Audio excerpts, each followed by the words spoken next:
Alright guys, what's up? I'm back. I don't see Arena Valor, sadly, don't post their Valor series for EU, Latin America, and NA on anywhere but Facebook. So I'm trying to bring more exposure to the scene, because I've fallen pretty much in love with the game. If you like League and you want to be able to play this, on the go with your phone anywhere, and it's also a lot more friendly to people who are just joining the genre, as opposed to League of Legends, where it requires a little more different mechanics. But overall, this is a fantastic game. It's got a lot of good deals. It has a codex, something called a Xenol codex. You can earn free stuff like skinned characters, money, double EXP, some Arcana, which is ruined basically for those League of Legends people. I just really want this game to be much more exposure than what it's getting. So that's why I'm doing this right now. I hope you guys enjoy the NA portion of the Valor series, week 5, day 1, which is Saturday for those of you who don't know. And get ready to watch hopefully some good matches. Let's see, put this up, hit the full screen, push the play button. Our second series of the day was definitely more entertaining, as Allegiance took the opportunity to practice some new strategies and unveil some experimental picks. Game 2 was the bloodiest game we have seen yet in the Valor series, garnering over 60 kills. Despite all that, ALG was able to hold VVV back to only taking a single tower. This was truly a demonstration of their mechanics and synergy, as they were able to take off-meta picks and make them look viable. Mostly. They take the series 2-0. Day 2 dawned on Kranaz once again stepping onto the battlefield, this time up against Drawn to Fame. Kranaz looked good coming into Day 2, clearly showing that the addition of Beast was a correct decision, as his jungle play was solid. They challenged DF, taking the game light. However, they just could not seal the deal, as Drawn to Fame weathered the storm and executed key picks. Game 2 saw the warm-up of DF complete, as they got ahead early and didn't look back, taking the series 2-0. Match 2 pitched Toxic against Tribe in the most hotly contested match in the North American region. Toxic had been looking solid coming into the weekend, putting up great numbers and battling up to that third place spot. Both of these squads have veteran rosters, many who've teamed together in the past, and it was time to see just how far these new teams had come. Game 1 saw Toxic drawing first blood, taking the first dragon and a crushing teamfight victory. Tribe seemed to panic, taking unfavorable exchanges and giving further ground. It was Zane in the jungle, however, untouched and free-farmed, who rallied and carried his team to victory. Game 2 started much the same way, with Toxic looking great in the first few minutes, with good picks, but unable to secure objectives. Tribe rallies with solid team fights as they exchange blows in the mid-game. Tribe come online in the late game, demonstrating their Chinese-inspired macro and taking the series 2-0. Week 5 solidified ALG and Tribe at the top of the standings, but the rest of North America remains up for grabs. Which teams will step up and claim it?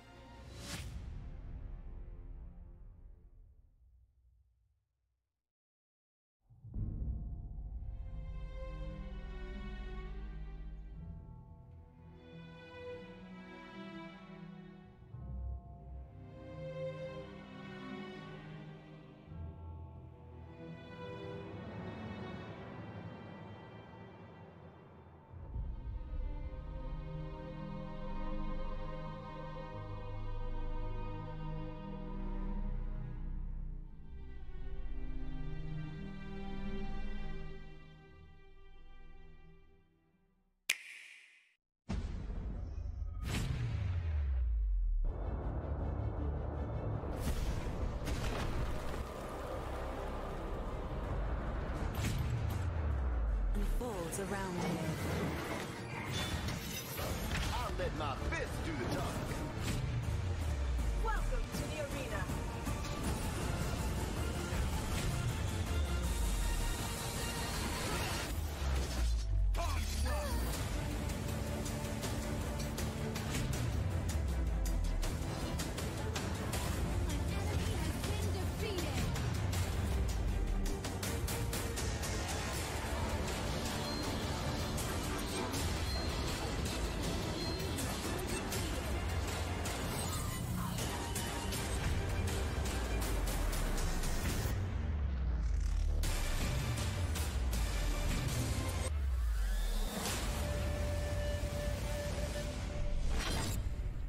Arena of Valor.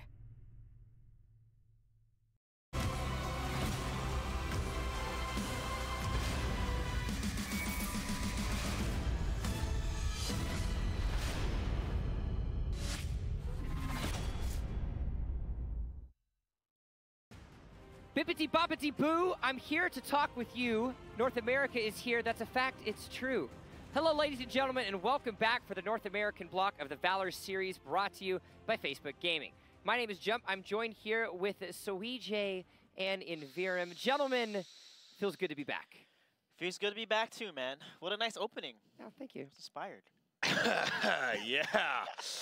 It's good to be back, Jump. Sweet, yeah. We can't delay, because I can't be out past midnight, because if so, then the beautiful Jump that you might see transforms into something you probably don't. It's a pumpkin. It is, you're right. But in the spirit of pumpkins and the wizarding world, let's talk about our new hero that has graced the Antares battlefield, Annette. Now, she finds herself... That was a nice segue. Yeah, thank you. She finds herself onto the battlefield. We have seen her already pop up in the Valor series thus far. What are your early thoughts on her, Suijay? She's a great support, high priority pick once you get to use her, and the key is you have to land the combo, which is the Gust Force and the Wind Cuts, because if they're in the middle of the Gust Force, it does extra 2% health damage, and every 2 hits increases in 33% damage. So if they get hit for the full of it, the last 7 and 8 hit does 199% damage. And of course, you can't ignore Hurricane Wall. It increases the attack speed of your allies. It protects him. No one can engage. It's like a wall that basically protects your Violet, your Lindis.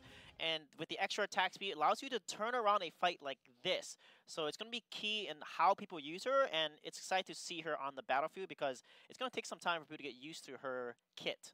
Not to mention her passive. Makes her so useful as a support. Yes. That heal is incredible, especially because it procs off your allies and enemies, which is sick. Yeah, Whisper Wind also activates every 5 seconds. So if you're fighting constantly and everyone's using abilities, once 10 abilities hit, and if someone falls below 7% HP, it activates that heal every 5 seconds, which is massive for team fights. Now, the last hero before Annette, Ibeneth, clearly has become a staple point in the meta for Arena of Valor.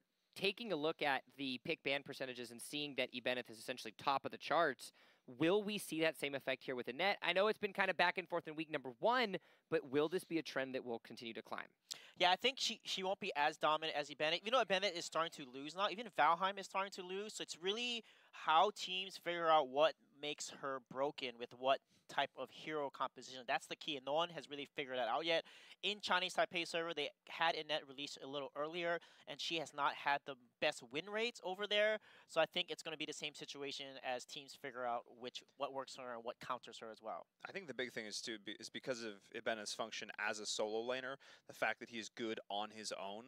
That means he's probably going to find a lot more use, especially in the general population. Whereas Annette, being a support, you need to have that team synergy. As we even saw earlier, if you misuse her ultimate, pushing everybody out of an exuberance, for example, that's a great way to potentially mess up your allies. So I think her additional level of team play that she requires, just make sure that a little bit higher skill cap, so we're not going to quite see the same win rates with her. Teams are going to be practicing in and out this new hero, and potentially we can see her in North America today. Specifically speaking about North America, we've got 2 best of 2s up for your viewing pleasure. It's going to be none other than Veni Vidi Vici taking on Toxic, and then following that, it will be Drawn to Fame taking on Tribe Gaming, a team that has found themselves in great light, but coming off a defeat from Allegiance last week. Yeah, Veni Vidi Vici, they need to break the hierarchy, right? Because in North America, none of the lower seeds have beaten the higher seeds. Ever. It's incredible. D2 actually commented this on Twitter the other day. I thought, wow, that's great. That's a crazy idea. The idea that, like, the number 6 team has never beaten the number 5 team, has never beaten the number 4 team, has never beaten the 3 team, 2 and 1. And there is such a clear first place in going on position. If this is ever the time that needs to break things up, VV, they got to do it now. Now, VVV has changed up their roster. This is week number 6, so they've been able to have a little bit more practice with this new roster that's come in. We can take a look at the starters that we're going to have on here. We've seen some of these names before. A lot of them are going to have to step up. I want to see what Ninja and McFly are going to be able to do for this team. Yeah, Ninja is going to continue to be the shining star. Even though when his team lost against ALG, he was 8-8-4. And Wasim is the other person. He's got to do much better in jungle and rotate with his team. And every time that their jungle suffers, Ninja is not strong enough to carry the rest of the team. So if Ninja and the jungler can get ahead, or Wasim get ahead, then I feel like VVV has a chance to upset the better teams here. they need to pull everything together. Their teamwork needs to be flawless. Their communication needs to be on point. They need to win drafts too. They need to do everything Magic. right. You're asking me to do Magic. Yes.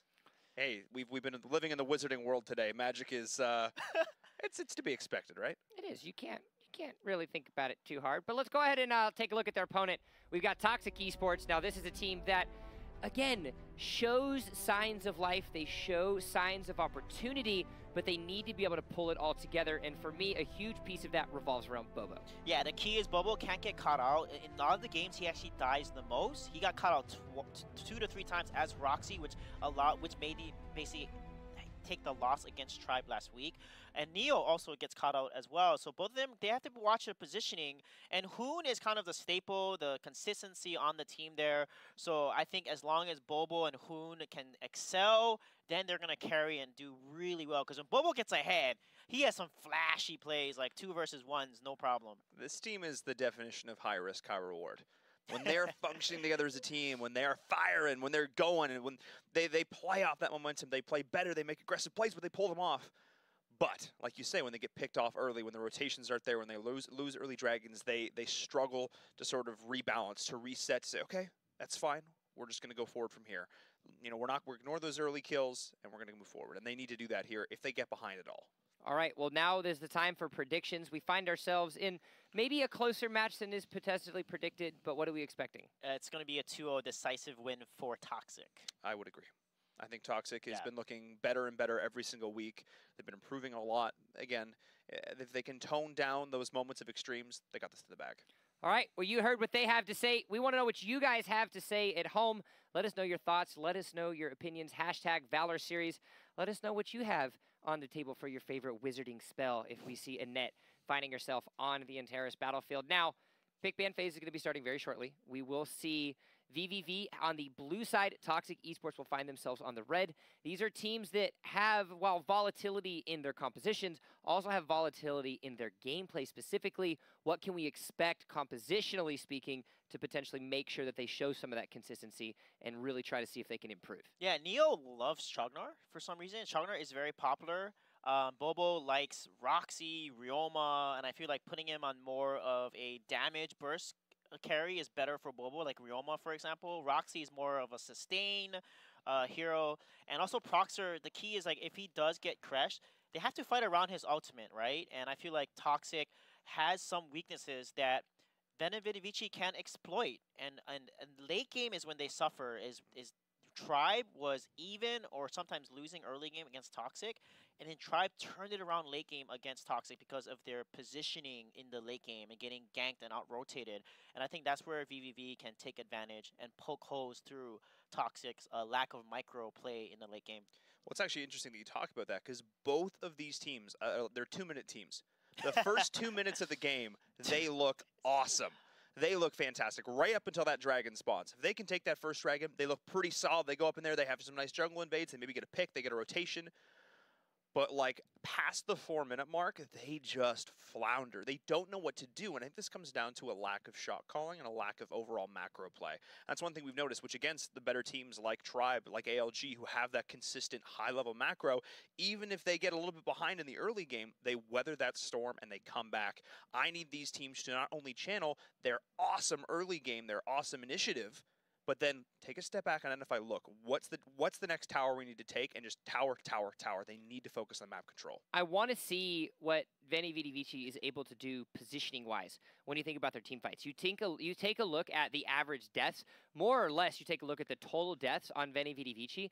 Over the course of the first 5 weeks, they've died over 220 times to Toxic's 153. Specifically, 153 to 222. Toxic is third on the list of is third on the most deaths, second to Tribe to Allegiance and then Tribe, respectively. Venovidivici has 70 deaths more as a team over the course of their first 12 games. Yeah, and one thing is it's actually controllable because their side laner gets ganked, and guess what they do? Their mid laner then pushes and just puts himself in a really tough position, because obviously if you lose a side lane, what is the immediate threat in the map? The mid lane is going to be immediate threat, so they need to trade the opposite of the map instead of trying to push the mid lane and just get collapsed upon. And I feel like a lot of the times that they die and they give these deaths over is super preventable just based on common sense. It's lack of predictive play. It's what's the next. One of the the biggest proponent, the biggest parts of shot calling is you're not shot calling your own team. Is you're also shot calling the opponent's team. What makes the most sense for your opponent to be doing right now? And then it's the counter play on that. Exactly. It's a chess game. Anticipation. Exactly. It's that mind game element of this. And we saw, we see it a lot in the East. That is what the Chinese, they do that so well. It's like, look, we've taken something here. We know you're rotating on us, and they set up party bushes galore. It's fantastic to see. But now the draft has started. We're getting into it.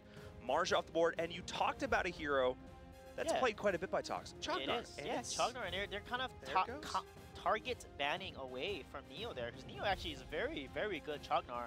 Ibanez being banned, Marge being banned. I could see Violet also being taken off. If you look at their recent draft history here, VVV likes to ban away Omen. They don't like playing against Omen. That's showed up a lot. Valheim, Omen are like the 2 priority bans, so we could see Omen come out as a ban here. Toxic, they don't like Malik.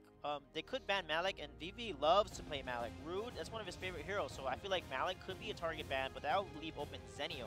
So if you ban Malik and Vinivici doesn't ban Zenio, that will leave open Zenio, and I think Zenio is probably the higher priority ban. I also want to see how either one of these teams can prioritize a little bit more of an aggressive composition. You think about the average game time for a lot of teams. These are the bottom 2 on average game times. Toxic averages their game times 13.5 minutes, whereas Veni Vidi Vici is almost 14 minutes even on their games. 30 seconds doesn't seem like a long time, but in this span of Arena of Valor, and after that 13-minute mark, it's a huge difference. Wow, Kriknak is banned. That means Zenio, Malik, Pura, all open. Annette, Mina. Open. Mina, open. With Chognar being banned, Mina is delicious. I think that's like a. And Neo is a phenomenal Mina. He had a crazy flicker Dark Dominion engage that taunted 4 members of the opponent team, and they basically aced them.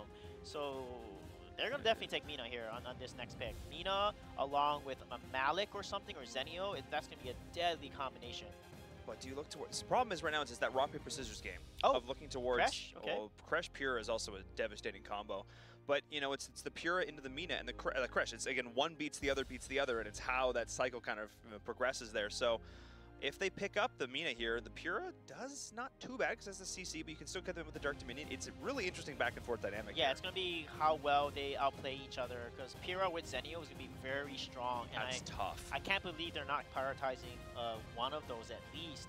Mina or Zenio need to be picked here at a bare minimum. And I feel like Crash, not as high priority, he's strong, but I feel like, Mina and Zenio just offer so much more in their kit, especially Zenio. He can be flexed in side lane or even as a support, but of course he's a better side laner. What do you think of this first pick, Lindis, overall? What do you Peekaboo. Why would you pick Raz? Like, prioritizing Raz doesn't make any sense to me. Ninja. It's Ninja's #1 hero. The only games they're taking away from Ninja. The only games that VVV win are when Ninja plays Raz. So that is but you're gonna give them Zenio. You're gonna give them Pura. Zenio Pura would be fantastic right now. Yeah. That would just give Lindis so much protection and so much CC as well because of Zenio's Malice, along with Pura's Healing Light and Nature's Rally there. It's going to give her a lot of survivability. And that counters Raz. Raz is very bursty, and a Healing Light can counter all that burst. And then even the poke, too, he's setting up, he's getting those shots. However, yeah. The combo, though, with the Metamorphosis, the stun, and into the Raz combo, that could be devastating. Very difficult to deal with. Oh, but Rude. Okay. I mean, he loves that Malik. You talked about it before. He does. You know how strong that is. And it looks like they're going to prioritize the Annette. They think that she is the better pick here. While Pura's on the board, while Mina's on the I cannot, but neither one. Pura would not have gone this far in any EU or LATAM draft. Yeah, and Zuka being picked up here. Wow, things are really changing. And then Arum. Wait, Arum wasn't even banned. We're so used to seeing her banned in the NA region. We just assume she's not there. This is insane. She made it through the first phases of the ban and draft. That's insane. It's really interesting to see how even as you move a few steps down the standing here in North America, what is the traditional pick-ban meta hierarchy is being completely disrupted here. And even just last week to this week, maybe things have been changing. Maybe scrims are going different ways, and already we're seeing a slight adaptation to the new wave of the meta adapting around this Annette. Yeah, and with Arm being picked up, that again leaves Zenio open with the Malik, Zenio-Malik composition, which is so strong. And then you can then, close it off with like a Jinnar, because, you know, Raz and Arum and Zuka want to engage in there. So Jinnar would be good. Liliana would work as well. And then finally, Zenio. Zenio, please pick the Zenio here if you're going to have a chance. I feel like he wants the Zenio. Question for you now. As we go into this, looking towards the Zenio for this last pick here for VVV with the Liliana potentially. Kresh and Arum flexing support side lane. What do you think we're going to see here between Dragon and support? Yeah, I think for Dragon and support, it'll probably be Kresh support because Arum is a better side laner than a Kresh would be. That would make more sense, I feel. You know, although you can, they both work either way for side lane or support, and then they can basically, because of what composition that they picked here, Crixie Kalinda is very squishy. They can go with Kriknex Zuka, which is super dangerous. I mean, Kriknex Ban, sorry. They can go with Violet, which is still open. Superman and the Crixie get locked in now for Murad. Veni Vidi Vici. No question. And then a Murad immediate lock-in. Insta-lock. J asks, what's the what? And now the question becomes, what are these compositions? This doesn't follow any of their previous draft patterns. This is totally new. Did we go back in time? Are we in Latin America right now? Because I'm feeling like that's the case with the way that some of the unconventionalness of the drafts are happening. But these are locked in. This is what these teams are going to be playing. So let's break down these compositions a little bit more. I'm interested to see this Annette Superman composition and Veni Vidi Vici. What are we thinking, Sui? Yeah, I think the key is they have to kind of engage with the wind cuffs, get the stun, Superman engaged, Malik engaged, the knockout from Nature's Wrath. If they can do that 4-man combo and let Lindis then clean up the fight, then they're in a really good position. However, Kresh and Raz and Arum have such good engage, and Zuka has an AoE engage as well. And Murad, that's a lot of AoE damage. So if they bunch up, the burst. Toxic can just delete the entire team. And they got to be careful with Zuka especially because he's very sneaky. If Metamorphosis connects on like 2 to 3 people, yeah, you throw the Temporal Turbulence on top of that, you throw everything else on Raz top of that, has Raz, the AoE Zuka damage, jumps in, Zuka, yeah, boom, gone. It's fireworks. It's fireworks, yeah. We're just looking at a pile of bodies going, well, the team fight's over. Have fun, guys, on to the next one. It's rough. But that Annette can save them. Annette's Hurricane Wall can basically protect the entire team from such engagements. I want to see the Hurricane Wall and the Metamorphosis Wave just right into each other. I want to see that interaction because that would be hilarious. But the weakness of the Hurricane Wall is on a high cooldown. At max level, is a 50-second cooldown. So if they use it at the wrong time, her team is open to be engaged on. So it's going to come down to how well Annette can do it. Well, we're getting ourselves loaded on the Antares battlefield very shortly. Though if you missed anything of the Valor series thus far, regardless if it be Europe, Latin America, or North America, you have 2 options. Option 1, grab yourself a Time Turner. Sorry, I don't think those are available. They're out of stock. I tried to get one at the store. Option 2, go over to the website. That's www.valorseriesEsports.com, where you can get anything and everything you could ever want of the history of what has happened in the Valor series, as well as what's to come. We are in week number 6. There are only 2 weeks remaining at the end of this weekend before we find out who our 4 teams from each of the 3 regions will be making it to Sao Paulo. I know I'm getting excited. I know everyone else is getting excited. So let's go ahead and continue the action as the journey to Brazil continues. We find ourselves on the battlefield with Veni Vidi Vici and their opponent staring down Toxic Esports. Game number 1. Can VVV come out strong in this early game and try and establish some rhythm right here, or will it be Toxic once again looking in a good position? No, and Neo a little bit too far forward. Superman already bringing in the Wrath right now, but a heal already being popped from VVV. The lifesteal from Neo is incredible. I cannot believe he survived that long. Yeah, he was very smart. As soon as everyone bunched up, he just walked into them, and Arum gets so much sustain from her Lion Beast there because they give so much HP regeneration every hero it hits. So very close of Neo there. Could have easily gave first blood over. We are actually going to be seeing the Arum looks like playing out of support right now. Yeah, as we are seeing side laner here, Procs are picking up that Kresh. So interesting to see how, it's some unique, the way these teams are flexing these picks in these roles just goes to show that versatility is a huge factor here in the North American region, as Neo is just being an additional threat here in the mid lane. Yeah, he is, and once he turns level 4, you gotta watch those snares, because once someone is snared, that's a solid engage there for them to secure a kill, especially with all of the bursts that could come out from the Zuka and the Raz. It's one of the reasons that I like Arum as a support so much, because her job with the snare is basically, it's trade up. You basically want to find a more valuable target. If you give your life for them, that's totally fine, because the goal is that if you can find a mid or a jungle and you can take out that key marksman or key mid, the key mage, that is you doing your job right there, because of course all the damage that you're receiving while you're in that scenario, you're dishing a part of that right back to your target. In the mid right now, Wasim needs to be very careful. Already there's the deletion, the follow-up is there on the Wizard Force, the flicker, but temporal turbulence to clean it up. Yeah. Quick 2K for Toxic. That was a perfect uncage by Neo there. It was right in the path that they wanted to run away. It slowed them, it hit them, and as a result, the entire team was able to follow up and secure 2 kills right around the 2-minute mark, and that is not what you want, VVV. Because you lost that fight at 2 minutes and got ganked, you lost the dragon. Not optimal. And I love the fact that Toxic immediately prioritizing, look, we need to get this next objective. They're converting kills. It's not just ever 1 kill. That is the mark of a good macro play. It's never just one thing. You take that objective and you extend it. But right now it looks like they might have overextended right now, as Ninja is going to be there cleaning it up. Beautifully done. Great collapse from BBB. Invade 101, never ever invade with 2 people. You always, the best teams, you notice from every professional league, they always do a 3 or 4-man invade. And they don't do it at half health. No, and no, yeah, exactly. And that was a very aggressive engage by Hoon there, wanting to get the kill onto Ninja.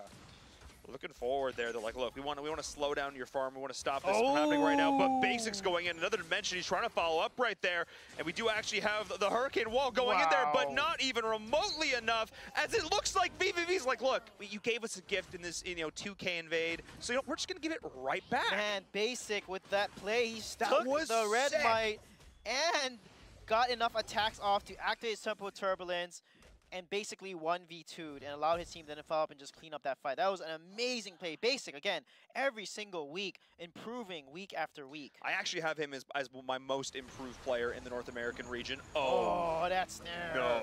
Bye-bye, Superman.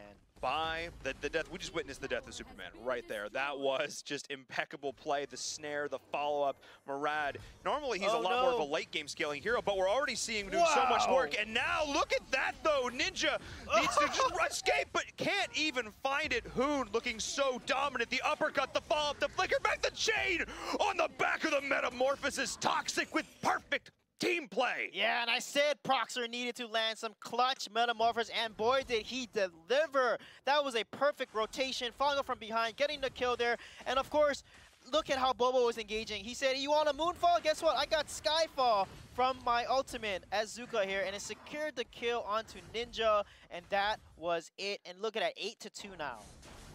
That play was just sick. Pushing him right, take him on a slip and slide. Raz just bringing him right on back, and then just on a 90-degree angle, that Metamorphosis came through. They couldn't move for like 7 seconds.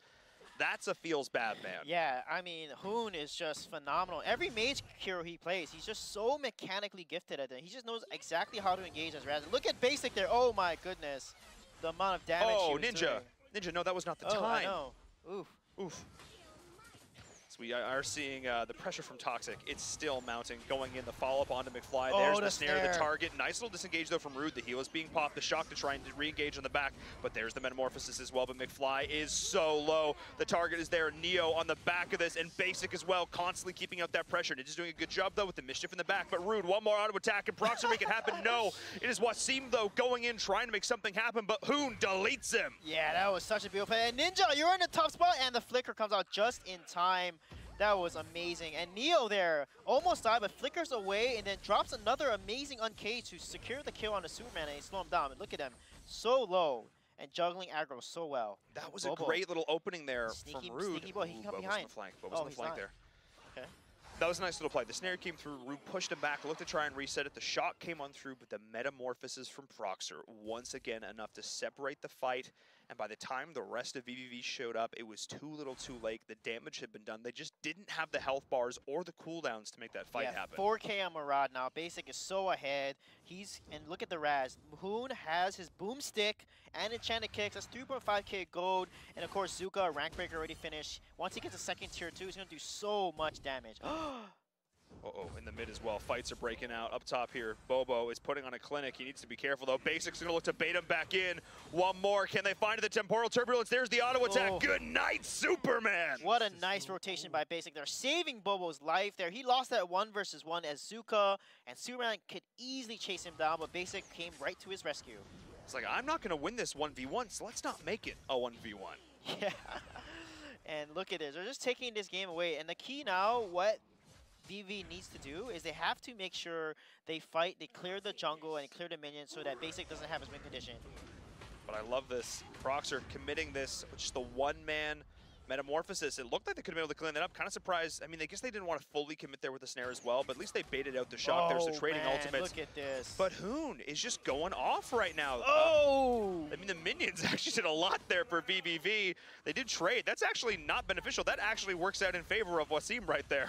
Wow, look at how Basic is playing. Perfect use of his another dimension and temporal turbulence to get in there and secure the kill on Superman. He's traditionally a marksman player too. Like, we don't often see a ton of these assassins, but he's looking so good right now. I love his use of the Throne of Time there. I mean, once he does it correctly, he can literally take tower shots and dodge them using another dimension and Throne of Time properly. But he's basically engages really well with Throne of Time, gets the 4 stacks, and activates his temporal turbulence perfectly to secure these guys. That's the second time Superman has fell to his ultimate. There's a lot of iframes in Murad's kit, or those invulnerability frames. And so far, we have seen Basic using them beautifully. Every opportunity to just have a fancy outplay, I feel like he's going to take it. Yeah, nice. The tier 1 mid tower does fall down. Hoon, be careful. Basic is going to secure this Abyssal Dragon. Oh my goodness. Bobo picks it up in the back, but the fight is very split right now. Ploxer's going to look to go in right now. He finds 2 stuns off the back of that, but the team is not in a great position to follow up with him right now. And she's doing a good job. The Mischief is in there. And not wanting to overcommit right now is Toxic. Very smart. They're just going to go in and continue this invade. Yeah, interesting decision by McFly trying to 1v2 the Dragon there. You never want to do that against Murad because he can go just stack on the Dragon. Oh my goodness. As we are actually seeing Basic going in, but that was actually massive. That could have been huge. The Hurricane Wall was almost there in time, but Hoon is going to try and clean this up. And he does actually find it. Wizard was trying to body block there as best he could, but not enough to keep Wasim alive. That was a good disengage though. Wasim did a good job and did not let Basic get enough auto attacks off to activate his ultimate, because if he activates ultimate, they would have been dead. And then Hoon came in to clean up the job expertly there with that engage. That was a really nice bit of team play here from Toxic. And this was the thing, you know, we talked about what does VVV need to do in order to take down Toxic in this game. And the number one thing was team play. Well, it's going to be tough when Toxic is playing like they are right now between Bobo's amazing individual play. And it's just the overall communication, the baits, all the picks are setting up like we're seeing right now. Goodbye, Ninja, as we are seeing that beautiful pickup there from Neo. That was exactly what they needed to do to start off this fight. Yeah, VVV, they can't do this. They're giving too many kills over. It's 18 kills. That's 2 kills a minute. You cannot do that. Because if you continue to feed and give these kills over to your opponent, you have no chance of coming back. It just makes it, every kill makes it harder and harder to make that count.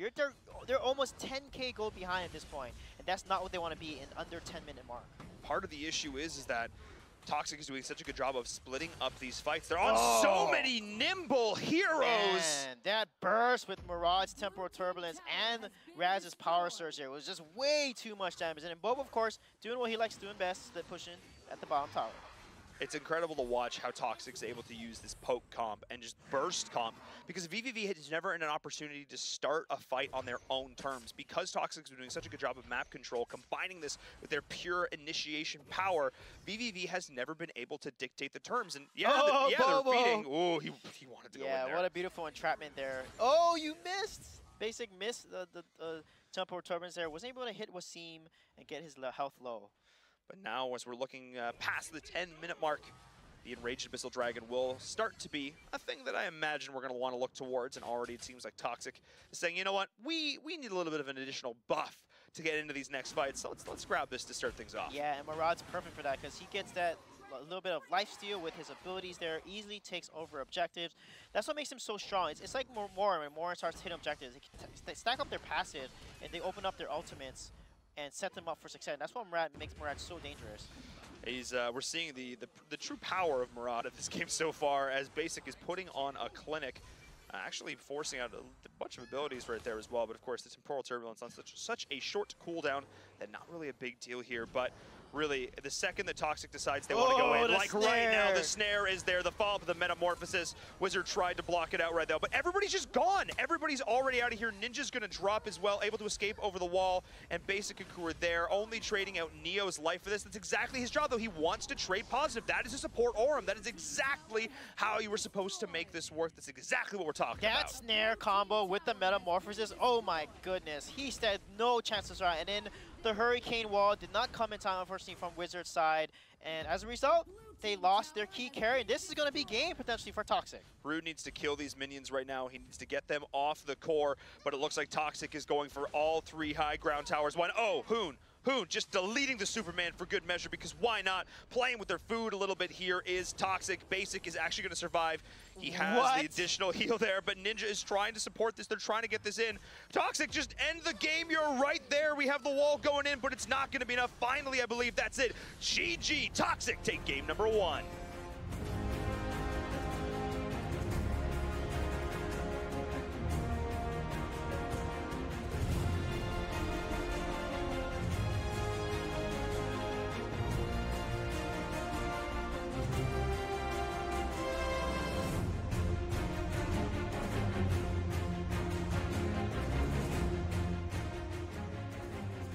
Veni Vidi Vici tried casting a spell onto Toxic, but unfortunately the Basilisk's Venom was way too strong as they walk away with the Game 1 victory in stunning fashion.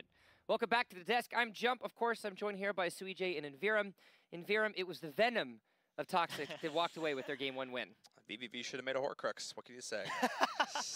Should have happened to that one. They needed an extra life in that game, that's for sure. Some of the engagement combos were just phenomenal to watch. And Proxer had such good metamorphoses every single fight.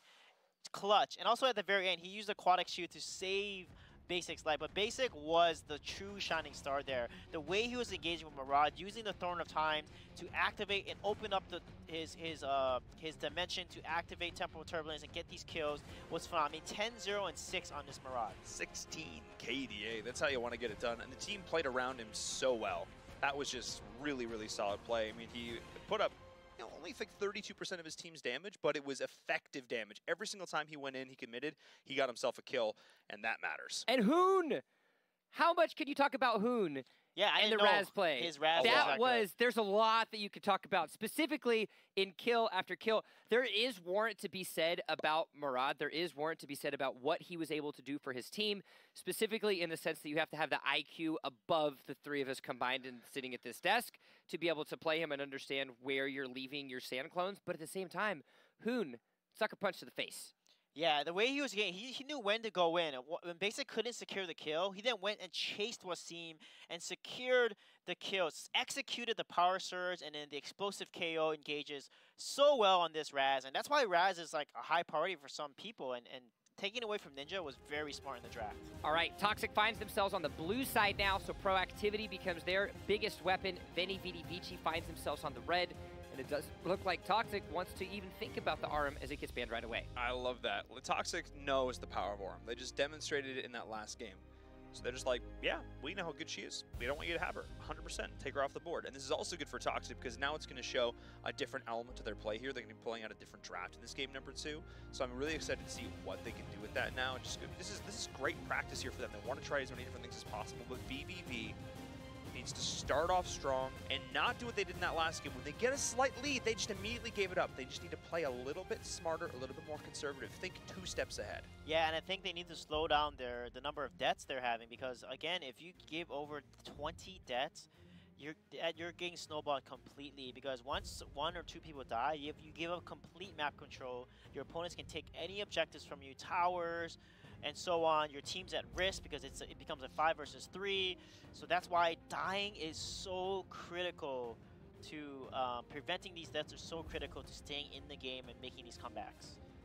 And not only is it, so it's twofold. Not only is it giving resources over to your opponents, for which they can beat you over the head even harder next time around, it's also time you're not on the map. It's time you're not farming. It's time you're not clearing waves, not clearing jungle, not pushing towers. So giving up these early kills has ramifications. Like, it's better than, obviously, it's like, oh yeah, don't die. That makes sense. But really, at this level of play, if you give an enemy team an inch, they will take a mile. Wow, I don't know why they're banning Ibanneth and Aurum, because those are all great first picks. You're on the first pick side, Toxic. I don't know why you're banning some great first pick heroes here. So Venovici, you have to decide, you know, who do they want to not deal with here? Are they going to ban Nina or Chognar like they did against Neo? Because, I mean, that's going to be critical, because if they ban Chognar, then Toxic can easily take the Mina. Or they can go ahead and ban a key carry like Lindis or Violet that they just don't want to deal with on Basic, because Basic's Lindis is pretty phenomenal. I mean, the list of characters that Basic can play at a high level is increasing every single week. He started out being a little one-dimensional, and he pulled out, and it's all started with that really sick Morin game. He just came, he really came out of his shell in that one. He realized that, you know, I can play top tier, I can make this work. And a hero that was not first pick priority and hasn't been overly stellar so far today. First pick now from Toxic. They're like, look, we're going to show you how you play in that. Yeah, exactly, and that's the key there. It's like how they use the Hurricane Wall, because that can literally turn a fight around when it's time in the right. Because that's 3.5 seconds that wall is up. It gives you attack speed, it gives you extra defenses, and then it cancels a lot of the engage potential of the enemy team and knocks them away to protect your carries. So I'm really looking forward to see how Neo will play this, because Neo is a mechanical god. Any hero you put him on, he will land a lot of his abilities and skill shots. So Margin being picked up gives a lot of strong dominance in the side lane. I would love to see Zenio again. I don't know why the teams are not prioritizing Zenio. He was open last game and no one picked him. I feel like he's such a good pick in a lot of these compositions. I'm not understanding this first pick Lindis as well, because I agree. I feel like a few better picks that can come up here. Even if it's a true comfort pick on the side of VVV, it felt very low impact in that last game. And I feel like there are certainly better heroes that come out to start. I mean, if you start your game with Zenio Marja, you have two of the strongest side laners in the game. Yeah. The amount of control that enables you to pull out during the game, not only in terms of push, but in terms of team fights. Ooh, Morin. Okay. Zenio would be perfect. Zenio Morin is so strong. With a net, that's a lot of heal. Zenio has damage reduction with the heal from a Genic Splendor. Annette has the Whisper Wind passive that can heal her as well. If they do pick Zenio, that's a really solid comp for Morin. If they lock in the Superman here, this is a statement draft from Toxic. They're basically pulling out the same draft that VVV used against them in the last game. They're saying, we're going to beat you with at your own game. Yeah, Bobo has an amazing Superman he does. too. His engages are clutch, and that's the key with Superman, is how to use your Purify and the flight mode there to engage in very, very sneaky ways. Really just find these big openings from the side, push people out of position, set things up in a big way, and not only it's the amount of control. If you can just stay in that flight mode, keep out of the CC, put yourself in good positions. Anytime anybody tries to flee or reset themselves, kite in a team fight, it just ain't happening. Yeah, Raz is going to be picked up for Ninja. Now they have a much better chance. And again, the key was Ninja. He's one of the key players.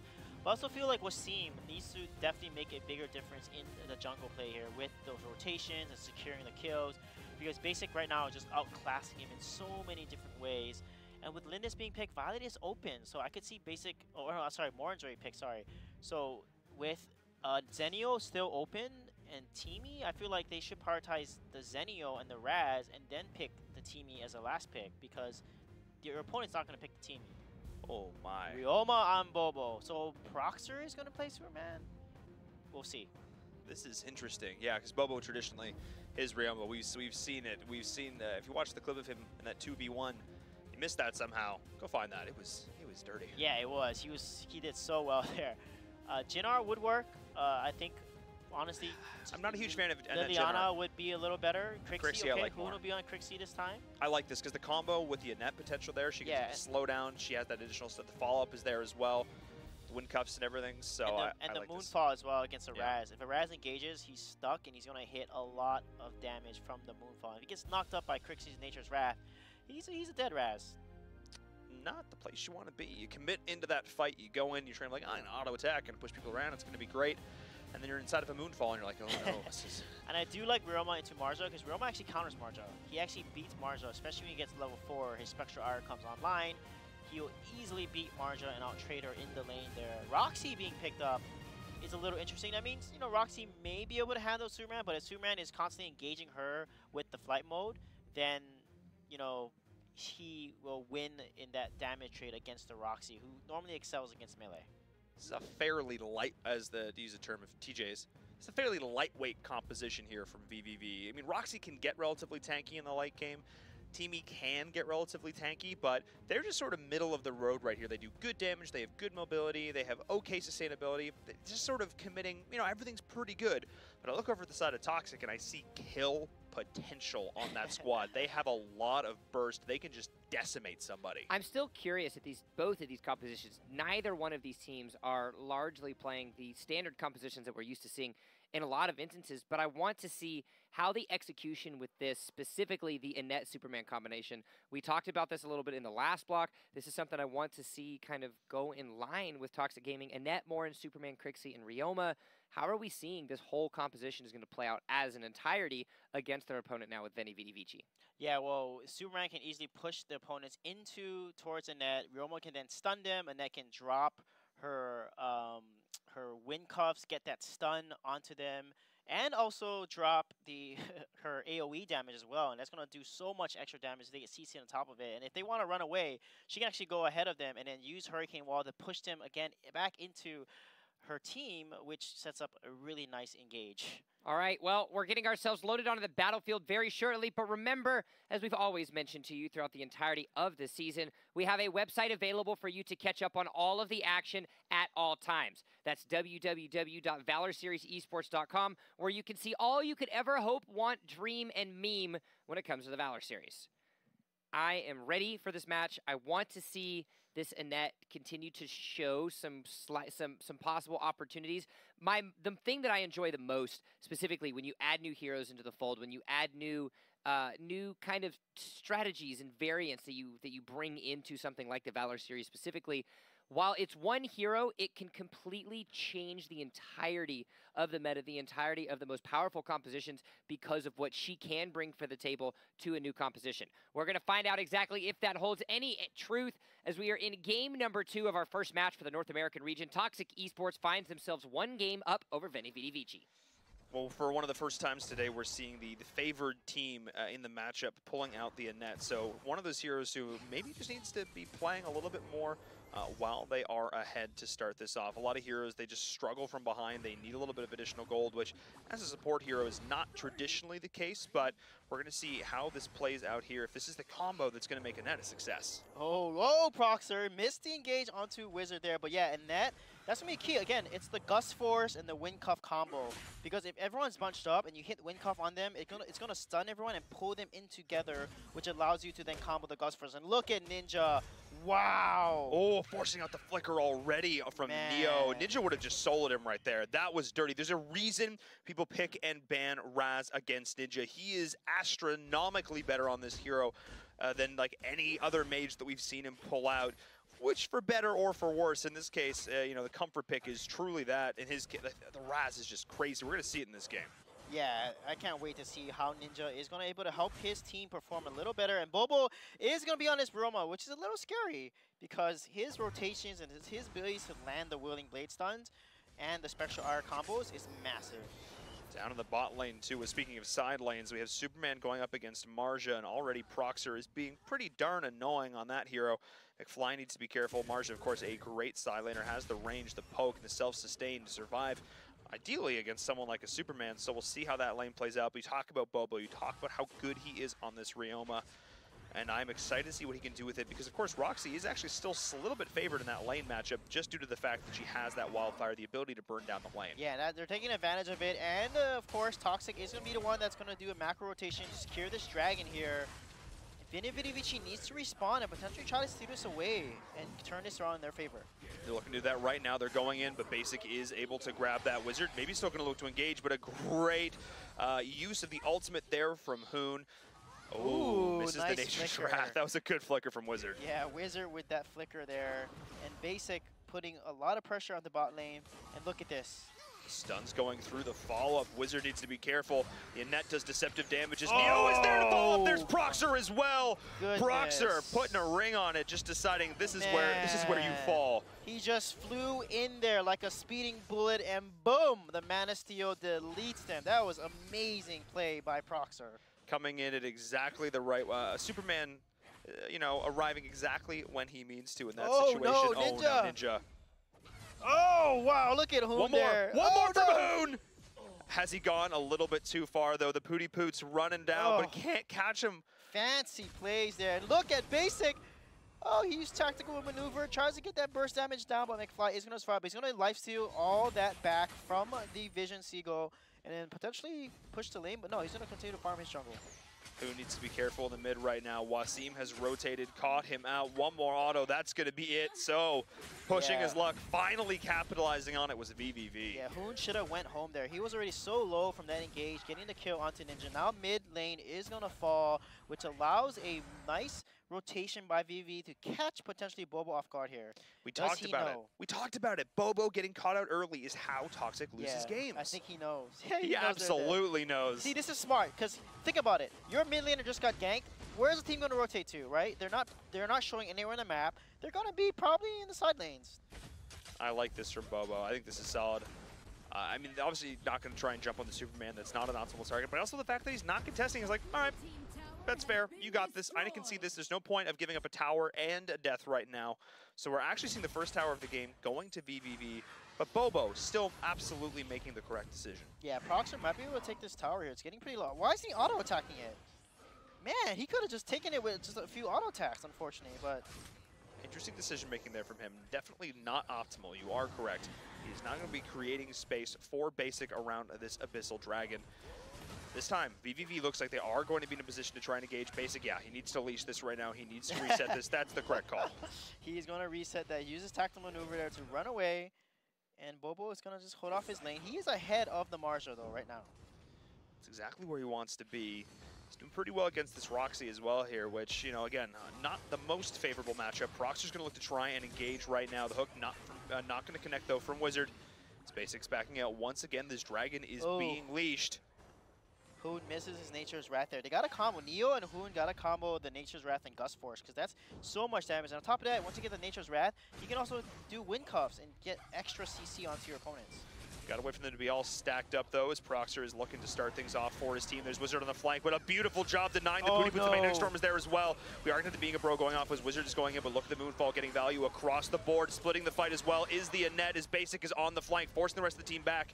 The Dragon does actually go the way of VVV, though, throughout this fight, but Proxer is here, and Rude is in deep trouble. Yeah, look at that. Nice Gust Force Wind Cuff count. That's exactly how you want to play Annette. Hoon was a little greedy there. He wanted to get the kill onto the teamie, but Wizard flickers away and runs away to safety, and Hoon, as a result, overextending, and it was seeing an opportunity to then secure the kill onto him.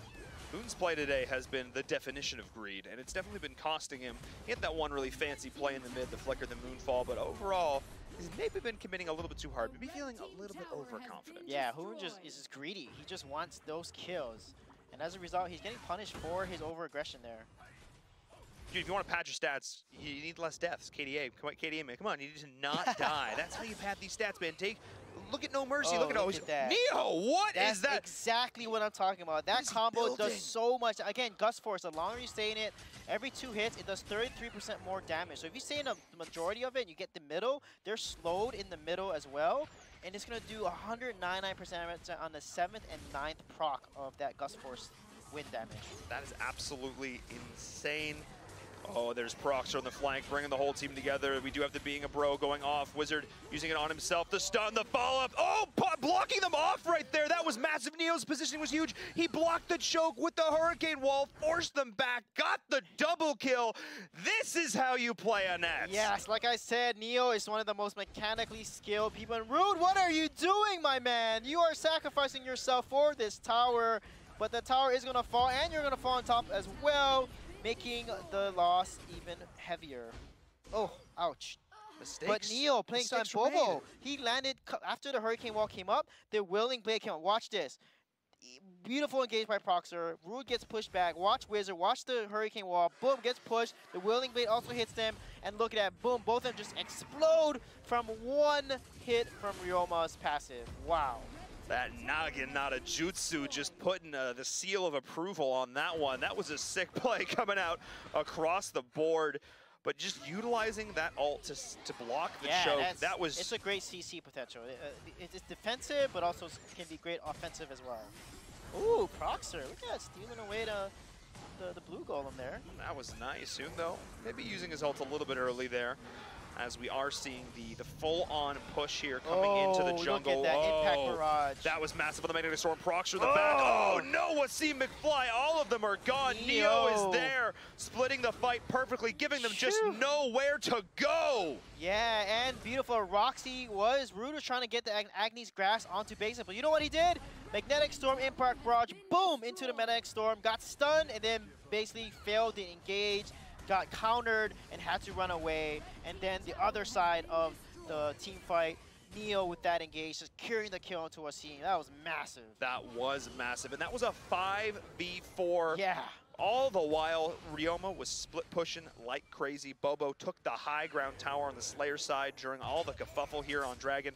But Basic started that off with that sick Magnetic Storm. You know, basically, this is the ping pong comp because they're just pushing everybody all over the place. Yeah, and look at that. He's starting to build. He has like China kicks. Neo's building a little bit more ability power. Look at this. Oh no, they start this off. Ninja's like, I'm going to push you back too, but Superman has already done the damage. The Agni's Grasp is there onto Hoon. Hoon does survive as Neo and crew are able to get him out in time. McFly is just not enough damage. That burst. Oh my god, Bobo. Whoa, beautiful ghost walk. Just another time, Bobo. You fall to the Neo's greed of passive that tower. almost saved him. That would have been sick. Yeah, that was so crazy. Neo's passive almost could have saved them, but Whispering wasn't able to whisper in the wind in time.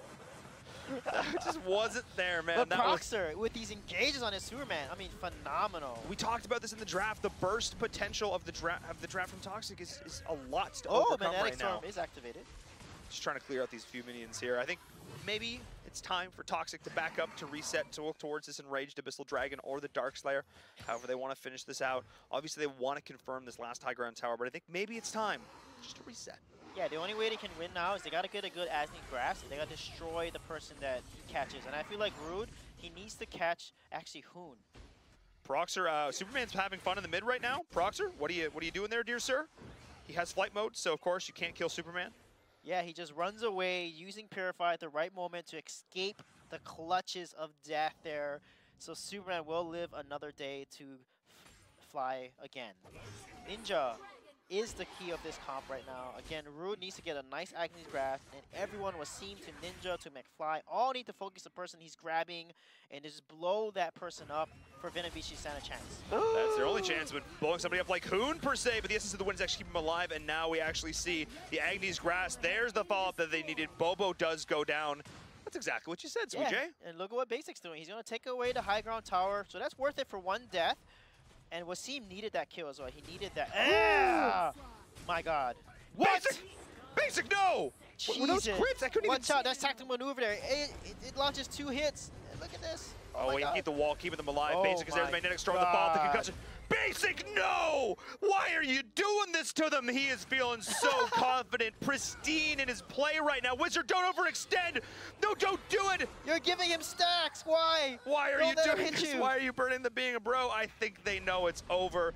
This Basic is going in feeling as confident as a little dwarf could be. Going in under the core right now. Wait, one more auto. The passive from Neo is going to be there if he needs it, but that's going to be GG.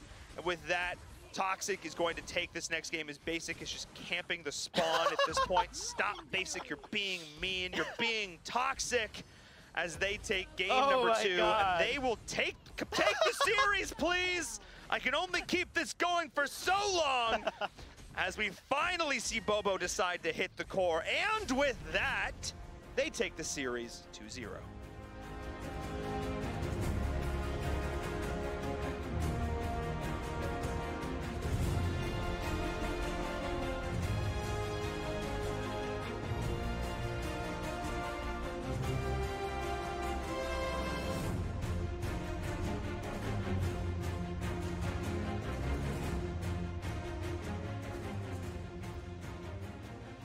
Despite the efforts, despite the everything that Venavici tried, toxicity spread, that Poison took over, and Toxic walks away with a 2-0 victory.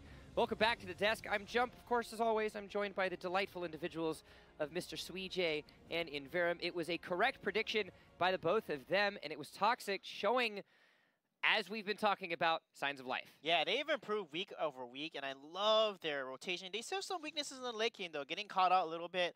But, of course, Neo of that in net engages and using the Hurricane Wall to basically reposition the opponents into Bobo's dangerous attack.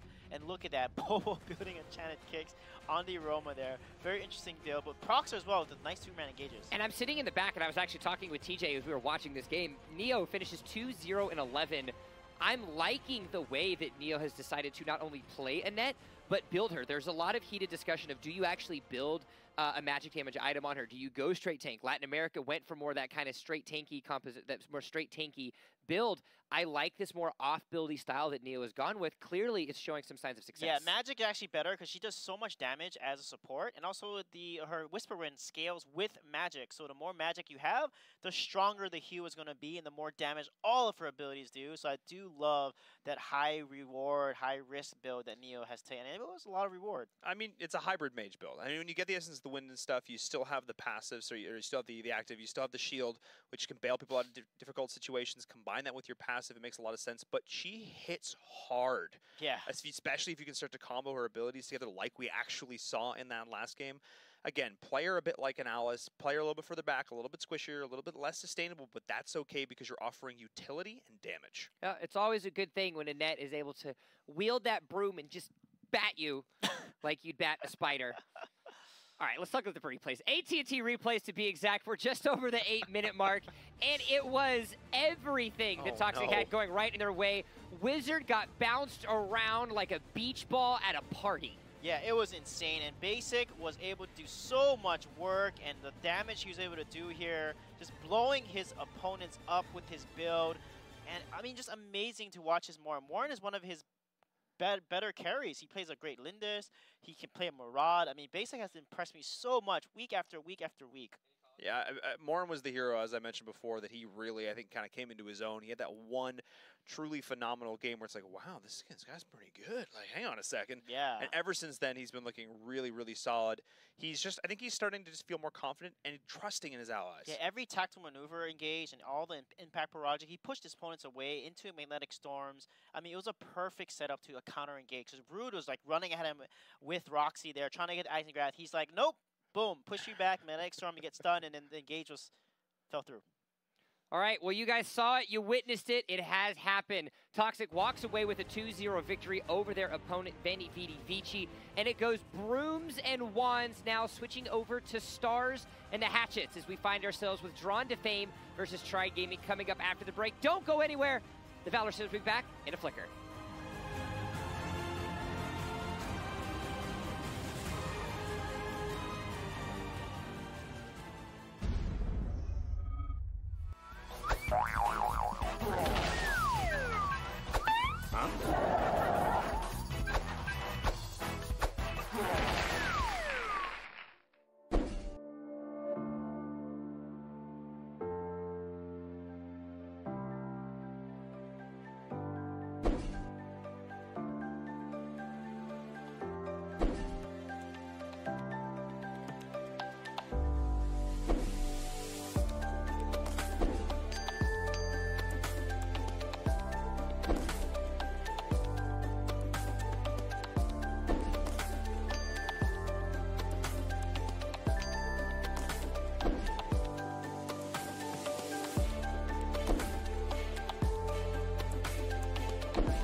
Welcome back, ladies and gentlemen. We have seen North America prove that Annette indeed can be viable within the right composition, and we have already seen her presence whoosh away onto the battlefield. Welcome back to the Intel Esports Arena for the Valor Series, brought to you by Facebook Gaming. My name is Jump. I'm joined here by Mr. Suije and Invirum. It is now time for Drawn to Fame and Tribe Gaming coming up next. It's going to be great, but before we do that, I do want to go ahead and give a nice little shout out. You guys see all of our beautiful faces. You see what we do day in, day out. Well, this beautiful face wouldn't happen without our delightful makeup and hair artist, Jackie. Today is her birthday, so Jackie, happy birthday to you from all of us here at the Valor Series. Happy birthday, and we hope it's a great one for you. But now let's get down to it. Drawn to Fame and Tribe Gaming. Yeah, well, Drawn to Fame need to basically come back and try to upset Tribe here because they're fighting in treacherous territory on 4th here, because it could turn around for them very badly, because week 6, 7, 8 could mean they could lose that top 4 spot if they don't continue to show up, because they need to. Yeah, they need to fight for their spot in the top 4, but they also need to not fight internally. Apparently there's been some issues going on with this squad. They need to put it aside. They need to walk into this game, into this match, and say, look, this is our chance to legitimately raise ourselves up in the standings. This team has a ton of potential. We have seen this time after time. They're like, look, these moments of brilliance, I need to see a game, a series of brilliance. Yeah, and what I tell my team when I was a coach was, hey, stop falling apart and fall together. All right. Well, I was going to go with something a little bit more positive in the sense of the children's animation. What's going to work? Teamwork. Let's talk about the teamwork of Drawn to Fame. Wyatt, Zoom, Heist, Lucifer, and Yikes. Yeah, I think the key is going to be Zoom here. When he shines on Alice, for example, the team does very well. But when he gets caught out, you know, he tends to die the most out of his matches here. Last week, he had like 3 deaths, got caught out, and completely turned the game against Drawn to Fame. So I'm going to be looking at Zoom to see how well he plays and how he positions. And his arm is not as good as his Alice. So I feel like if they want us to be successful, they need to draft Alice, because he's just so solid on the Alice play. The rest of the team needs to be there then. If you're going to pick up Alice, you need to have the team to follow up. Because we've seen what happens when you don't.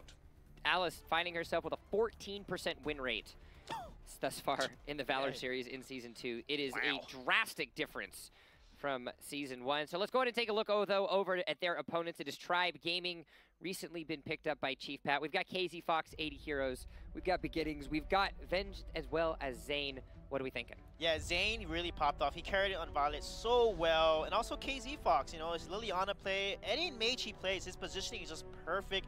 And he offers so much mid-lane control, which allows Tribe to do the macro rotations that they do. They like sneaking up on people with the 4-man rotations. They lost against Toxic early game, but they completely turned it around with all these sneaky bush plays that they did. So I feel like Tribe is playing smarter and smarter every game. Zane, his best thing about Zane is that he's an independent player. He just does his own thing, he farms, and that is part of the reason the Tribe has found so much success. All right, well, we have already been talking a lot about the successes of Tribe Gaming, but Drawn to Fame has an opportunity to knock them off the block. Will that be the case? Predictions? It's going to be Tribe 2-0. Yeah. All right, well, that was quick. That was elusive. But we want to know what you guys think about it as home. Drawn to Fame versus Tribe Gaming. Tweet us your predictions. Tweet us your thoughts, as well as who you think is going to win. Hashtag Valor Series to make sure that we can read it and, you know, keep track of everything that you're doing. Don't you be tweeting without using that hashtag, because then I won't actually know what's going on. Drawn to Fame finds themselves on the blue. Tribe Gaming finds themselves on the red. Violet immediately banned away. Yeah, you don't get that to Zane. That would be smart. Again, one of the things about Zane that's fantastic about his play is the fact he's completely self-sufficient. The rest of the team goes off and fights and does their own thing, and maybe he'll show up. He'll be like, yeah, I'll come help you, but he's just he farms. His farm economy is insane. I want to time his jungle rotation once and see what his jungle rotation is, because it's probably like a 40-second rotation, like 40-second to a minute. It's dirty fast. This guy has it down to an art. He's phenomenal. And with Charter being banned, Mina will probably have to be banned by Tribe here, because Mina is so first-pick worthy. I haven't seen Zoom really play a lot of Mina, but with Chogner being banned, Mina looks very, very good. So Ibena could be banned, and then Mina being banned. I think Tribe isn't worried about Valheim, because they know how to play against the Valheim compositions.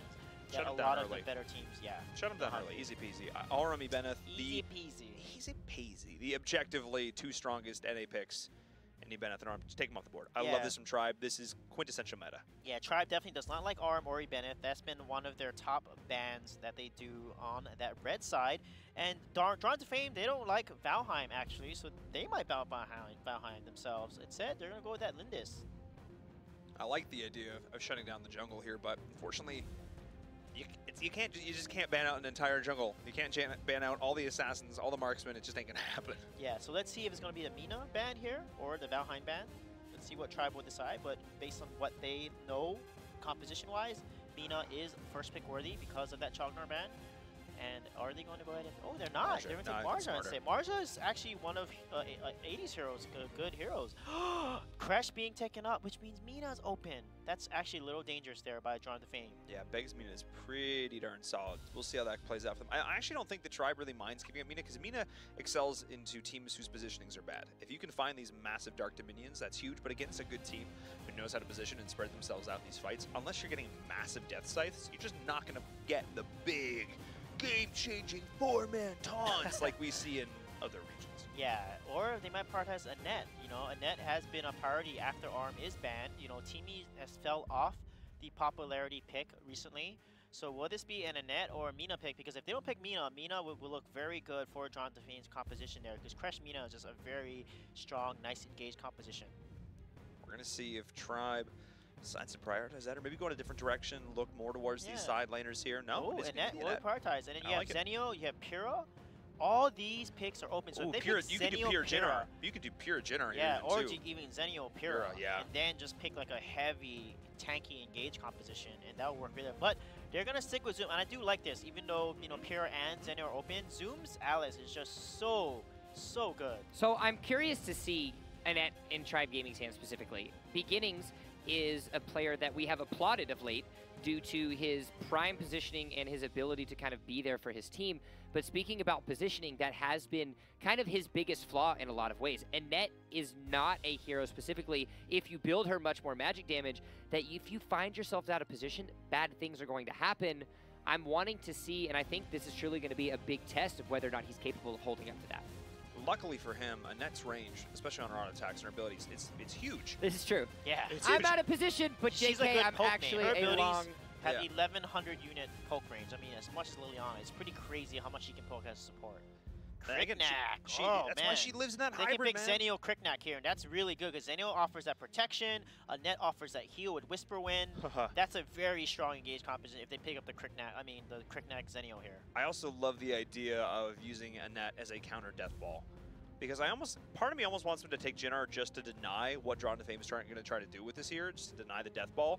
But again, Annette, Jinnar, not a huge fan of. Hurricane Wall counters Mallet. Exactly. So, counters everything they're putting together right now. You can't get past that wall. So if you can see it, Beginnings can literally counter. Casey Fox is broken on Kali. Literally broken on Kali. Like, I love how it's not ALG Kali. bans Kali against Tribe because he's that good on her. He's that good. I love how it's not like Kali is broken on Casey. It's Casey. You know what I mean? It's like it's Casey Fox is just broken. He's the one who's broken. Don't worry about it. What? Interesting. I don't know about this composition. I mean, Pyrrha makes sense. Like this That's a lot of engage though. I mean, Natalia has a stun with the Arcane. Arcane Nova, yeah. Arcane Nova. Pyrrha has the stun. Malik has. Oh wow, look at that. That's actually 5 stuns on the team. That's a lot of stuns. 4 Sentry on Pyrrha is a stun. You have to you have to get a skill shot stun. Malik has a shock ultimate. Metamorphosis from the Crash. Natalia with the Arcane Nova. Slims with the Flying Spirit. That's actually solid composition from Drawn to Fame. If they can execute it, they have a good chance here. I don't like Tara. I know Tara is really good at split pushing, and she offers a lot I'm thinking it's a troll at this point. No, I actually had a conversation with Beginnings about this. Apparently, this is something that's picked in other regions, and I asked, like, literally the question was like Arjuin versus Tara, as they both, in my mind, had similar sort of roles. But it was actually interesting hearing his explanation of why they legitimately picked the Tara in the one game that they pulled it out, and it has to do with her survivability, her split pushing, and her overall control, and how it varies from Arjuin to the pressure that she also offers, not necessarily in lane, but in split pushing prowess. So it was interesting there. But Kilgroth, don't leave Kilgroth alone, because you won't have any. You'll come back home at the end of the night, you won't have any towers. No, you will not indeed, and everybody knows that you want some towers on your side if you want to end up winning the game. As now the compositions are locked in, you seem like it is a powerful composition for the side of Drawn to Fame, but is it enough seeing what they're facing on the other side of the battlefield? Yeah, well, a good thing is Pyrrha is really good against Kirkneck and Kilgroth because they're attack damage power. Kilgroth is not going to be able to get stunned by any of their opponents because of his Gorelord ultimate. However, Natalia counters Kilgroth. Kilgroth cannot take a lethal ray blast to the face. He'll literally get exploded by all the damage that's going to come towards his way. So Drawn to Fame has a good chance of winning here. It's going to come down to the macro game, and Tribe macro game is just amazing. There's a chance that Drawn to Fame can do some good early damage to them here, but I think you're absolutely right. The macro that Tribe was able to pick up, having players playing in China has been invaluable. It's one of the things they've excelled at the most, second only to ALG. Yeah, and if Natalia does lethal death rays, Kali can be like, oh, Ethereal Pulse, and then just literally just blow back up a little bit. It's like, we're both functionally standing still, except my range is bigger, and you're dead.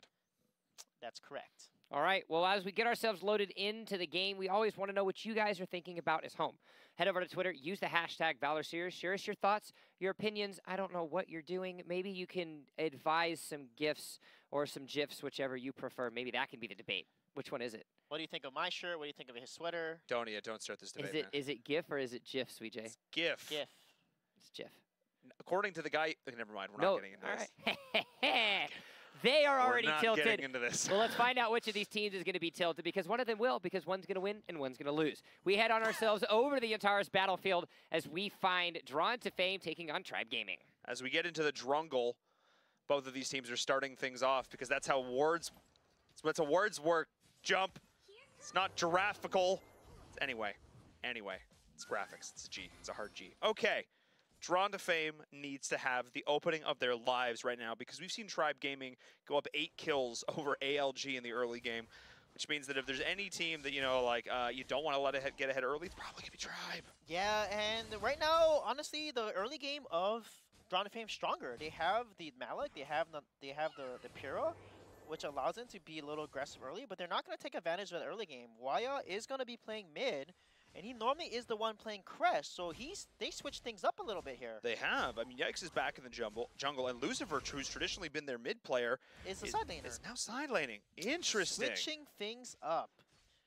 I don't actually, you know what, if it's not working, maybe switch things up. Traditionally, Lucifer has always played that mid role, but again, if it's not working, make a change. We saw this for Existence down in Europe. We know what that looks like. They were not having success to start the season off. Wow. And they made some key changes, but already Tribe is just so efficient at farming, stealing and taking things one at a time until they get a nice lead there. Look at the auto attacks. Yeah, he's setting up that perfectly, which allows him to pressure mid and really do a lot. Look at that. The second Zane hits level 4, he comes out of the jungle, makes one appearance, half healths them, and the beginnings is there. Oh, look at that, the cuffs. Yeah, the wind cuff there, getting that down. When they're together, that's where that ability just shines.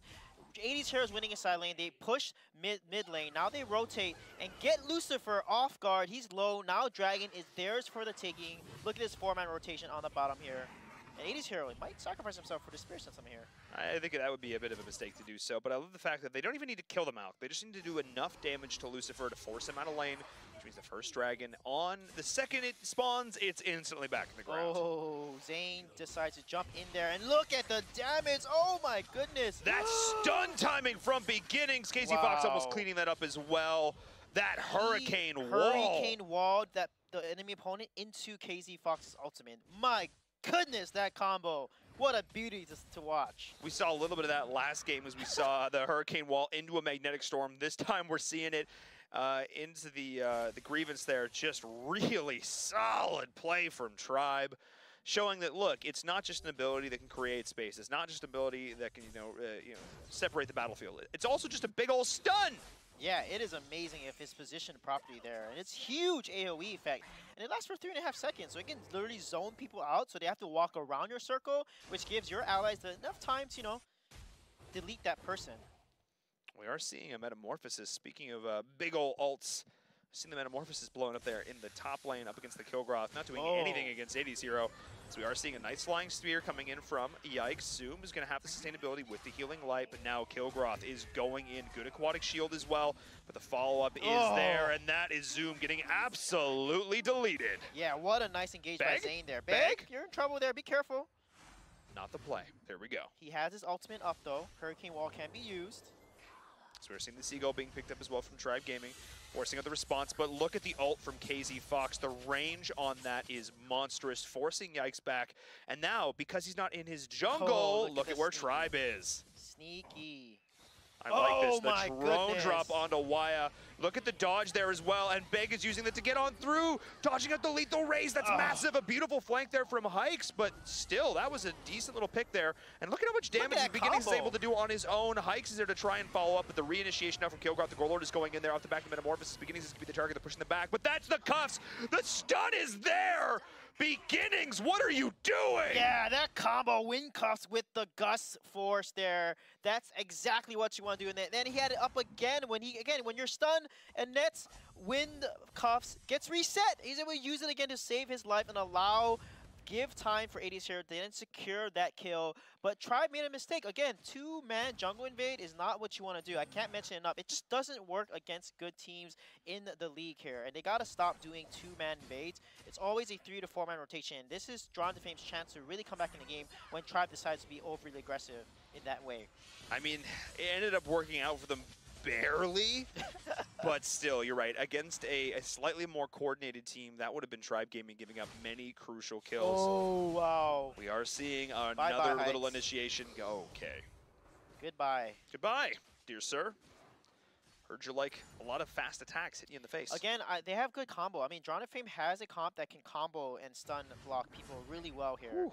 But you gotta be careful. Look at this 4-man collapse. We are seeing the initiation. Going to look to potentially go in. KZ Fox has them up against the boards right now.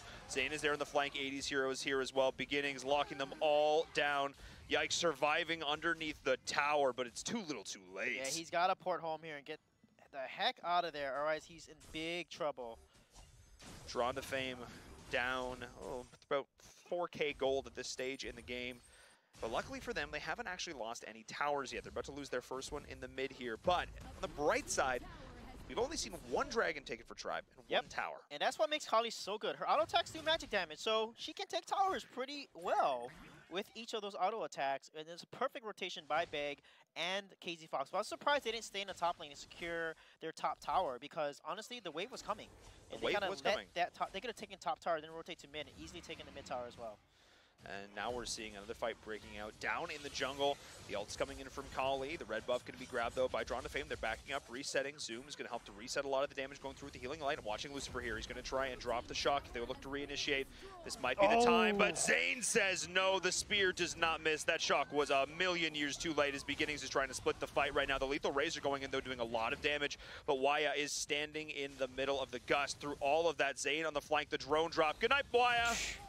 This is what makes Kriknak so good as a pick. The burst damage from drone drop, so much AoE, and then he follows up with his Horn Rush and his Terrifying Plague abilities and just blows up every target he follows. This is what makes Kriknak so good. They gotta be careful. They can't, when you see Kriknak flying like that, taking to the air, you gotta keep your distance because that drone drop is gonna be able to jump right on top of you if you're within that range. It's scary. It is not a whole lot of fun because it's just, he'll pounce on you. He'll get on there. You're not squashing the cockroach. The cockroach is squashing you. Yeah, exactly. And that's why when Kriknak gets ahead, he's level 11 right now. And look at that. Level 8 and 9s for the most part. That is a huge, massive lead. 2 tier 3 damage items already finished. 6-1-1 on Zane already. What I love about the draft from Tribe is traditionally we have the idea of the carry, quote-unquote, which is traditionally your jungler, traditionally your marksman. We're seeing Hikes forced to use the Metamorphosis to escape, but no real follow-up here from Tribe. Oh no, Yikes just used his Savage Potion ultimate. Oh, that's not optimal. Yeah, that was the bad timing there. I mean, they found Beginnings, so able to get the lethal ray. The combo is there. Beginnings is actually potentially look to go right back in, though. Here's the follow-up. There's the stun, bringing them all together and taking them all down. Beginnings, it was the bait through all of that. Now KZ Fox on the flank as well. That's the 4K for Tribe Gaming. 80 survived. Like I was saying, traditionally you have one carry. Tribe has 4 carries on this team. Both of their side laners scale like crazy. And it's showing now that they're starting to get their items. The amount of damage every single one of them can do is preposterous. Yeah, just pure damage. And of course, Valheim's going to beat the Malik easily on that side lane, just completely out-pressuring him. Now all 3 waves are just crashing into Drawn to Fame. They have no way to come back if they don't pressure any of these waves out. Oh, look at Beginnings with that engage there. Wow. Beginnings gets caught out, but the team is there to save him, to bail him out in that situation. He's been taking a lot of these flying spears, but look at Vengeance Vengeance is just ripping the team apart. They're on the high ground. He doesn't care. He's got the flicker. He's feeling confident that if he needs it, he's going to be able to get right on out, forcing out a heal. The drone drop, the re-engagement. This is a 2v4. Zane and Vengeance are going off. Vengeance is going to fall. So Zane's going to fall, but Vengeance is still alive and kicking. Yeah, that was a crazy decisive 2 vs 4 there. It cost the life of Zane, but hey, you know what? He killed 3 people. That was insane. Vengeance, please. Vengeance, leave him alone. Vengeance with that flicker too. He just flickered away. Hey, Natalia, you want a lethal death ray? Goodbye. I'm going to jump away, and I'm going to dance and do some more damage. And I feel like they could have engaged Vengeance earlier. He actually put himself in a really bad situation. And if they deleted Vengeance there, and they could have easily killed Zane, that would have put Drawn to Fame a little bit back into the game. He's got his you know, his Blitzblade, his Yoga's Edge. Like, he's in a really good position right now to just slow and keep that pressure up. You know, we talk about the kite god that is Valheim with this build in this meta. Watch how hard it is. Hikes is going to try and go in on him right here, and he's literally going to probably die for it. Yeah, look at that. Blitzblade gets proc so fast there, extra damage, and then, of course, the Hago's Edge slows you down. The Frost Cape also slows you down and adds extra physical damage to each of those abilities. Oh, he doesn't have Frost Cape, actually. He just has Hago's Edge. Wow. So he's not quite where he could be in that potential. Hikes deciding that he wants to give his team an opportunity to just walk right over this wall and be chill. Going on the red carpet that is that wave, but not really accomplishing anything with that. Man. Zane is now getting picked up there, walking to the Flying Spear, used the Horn Rush to escape, but a Nature's Rally being burned for Zoom, so a lot of wasted ults. Yeah, he's got to be careful, though. Zane's a little positioning, a little over-eager.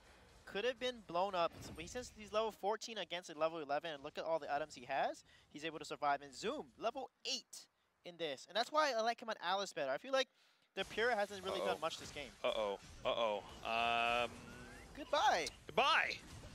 Not ideal, and I agree. I feel like the Alice has been a huge factor in a lot of their small successes here.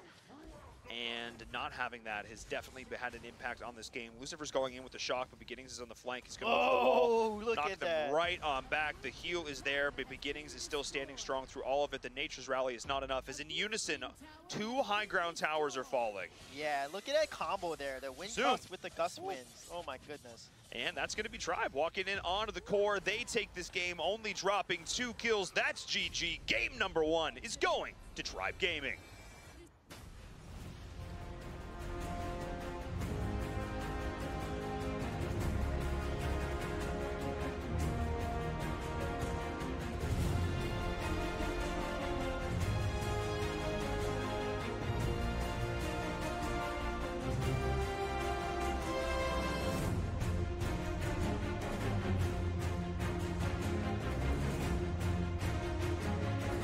Oh, they were good. And just like that, we walk away with the Tribe Gaming victory in game number 1. It was stunning, it was elusive, but more importantly, it was dominating as they secure themselves a game 1 win over Drawn to Fame. Welcome back to the desk. Now, we have seen Annette in all forms or fashions, and it looks like Beginnings is still showing what seems like a strength for Annette in North America. Yeah, he did the combo so well. The Wind Cuss with the Gust Force, that's exactly what you want to do. You want to get the Gust Force activated, then Wind Cuss and stun them on that circle, and it amplifies the damage because every 2 hits, 33% more damage at each of those 2 hits, and it just ticks scales. up. And the way that Beginnings used the Hurricane Walls, offensively, not defensively, he basically pushed people into Kali ults towards his teammates to secure all these kills. It was pretty phenomenal to see. And he's an MVP, 14 assists on Annette here, 0 deaths. And look at the build, kind of squishy, but so worth it with the Frosty's Revenge. And this is kind of what we were talking about. Again, building Annette with a little bit more magic damage, having that opportunity. He also takes 20.7. 28.7. 28.7. That's a lot. And for a squishy build, I actually really like that build. I feel like that was the perfect middle ground. Support utility, a little bit of damage, a little bit of tankiness. Because you're not even channeling the ult. You just go and use it to activate the stun, knock them back, reset. Literally how you're using that ult. It was beautiful. I love it. You split the fight, identify 2 key targets, knock them back, allow the team to follow up. Kali was always ulting in perfect position. Like before Annette was even going in, just hyper synergistic play from Tribe. Yeah, and Hikes needs to watch his positioning. He got caught out as Crash a lot. Lucifer as well, losing the side lane. They need to support and gank against a Valheim, because that's how you win against Valheim. You gank him because he's going to want to out-pressure you. So I feel like Drawn to Fame needs to kind of understand what Tribe wants to do to you and then counter that, play against it, go off rotation, get some ganks, and then take Tribe off center. All right, and we now see an immediate Cricknack being banned. Cricknack. Getting Captain Cricknack. We got Captain Cricknack being banned away by Drawn to Fame. Oh, right Seems there. as, Okay. Woo. Oh, welcome. I mean, for good reason. It's true. Very true, yeah. Welcome to North America. Welcome. I didn't say that. You said it, not me. Thinking. I wasn't thinking anything. I was thinking about Cricknack and Valheim being banned away by Drawn to Cricknack Fame. and Valheim. You know what I want to Sweet J, see? save us. I want to Save us, see Sweet J. Zenio, Pyrrha, Annette mid lane, And that mid lane? and like a Yes. All right, so She's a hybrid mage. think about Jump. the heal, think about the defense that she provides, right? And then you have like a hyper carry, Yeah. and I'm then down. a solid. but I don't. But the question Side is, lane. Boomstick Frosties. all right, Win everything. I get it once you get to the team fight phase, but I don't think that she can hold herself in lane next to some of the other meta mid laners that you find yourself in. No, but it's fine. Just have good support. She has range. Yeah. She'll be fine. Your auto attacks are Yeah, literally right. Tell that to Flash. her auto attacks are literally a tickle. They're like a light breeze, just caressing. Like Oh, it's like Mega. right. I just picture now I just picture you in This is Virum hilarious. as in an Annette cosplay with just like a giant broom, just like Just like Yeah. waving just at like people. waving it at Sweet J. Got like a palm frond, just like Look at that. Yorn being picked up as a first pick was very interesting. You know, they give Ybeneth over to Tribe Gaming. It's so risky to give such a strong side laner over. Zenio's still open. I'm surprised Zenio's not seeing any play. Omen also is not seeing play, which is a little surprising. I feel like he's pretty strong in the meta. in Europe. In NA, his win rate's abysmal. Yeah. They learned how to play against Omen a while ago, and it seems like the other regions are only now just starting to learn how to play against him. Because NA, they made it their life's mission to shut him down. That is the most accurate statement in the world. They have made it literally their life mission in the sense of this is not a hero that we want being available in meta in North America. We're going to shut this down in any human way possible. From week one, we've been seeing every conceivable counter, Marja, Roxy, all these heroes brought to Oh. the fore. And Oh. that again on beginning. No. That's pretty scary. And then we're gonna see Mr. Omen or Mr. Zenio here. Are they gonna secure the Violet or Lindis? Oh, Liliana. Liana. They just want to. Okay. They want to. That's a lot of Perfect CC game. there. Yeah. That's a lot of CC. So, how does one beat that, Sweet J? You pray. Gotcha. But they do have range, Yorn. They just need to keep their distance and let Yorn pick people down. And then engage with a Crash ultimate, follow with a Kali ultimate as well. And I think they can do something because Yorn does have a stun in his kit. So there's ways that they can potentially win with this composition, but it's going to be heavy execution, unfortunately. Somebody get TJ. Somebody get TJ. No, don't get TJ. TJ is sitting in the back, and I am not allowing him out of the control room. Gilder, though, just as we talk about, finds himself on the battlefield as well as a Kali now. Did you know what? I saw the Yorn, I saw the Kali. I'm like, cool. I want a hyper tanky support, and I want another hyper tanky side laner. And then Gilder said, surprise! Well, I mean, he can be built tanky and survivable, but also the jungle as well. I want a hyper tanky jungle and a hyper tanky support. Gilder is actually getting buffed in the next patch. Yo, so Gilder's sick. it's Okay. not good right now, but I feel like he may be relevant in the next patch. But he's actually very strong in late game. But He's it's a only if you long-range get there. AoE stun. Like, it's a setup, and his ult, if you can actually combo off it, is solid. I think once he gets his numbers tweaked, he'll actually be a hero that sees some plays. His kit intrinsically is good. He can flicker and cast Indulgence, which is a huge AoE stun that is all around him. It's like basically a Grak ultimate, Procs and micro but stuns. 360.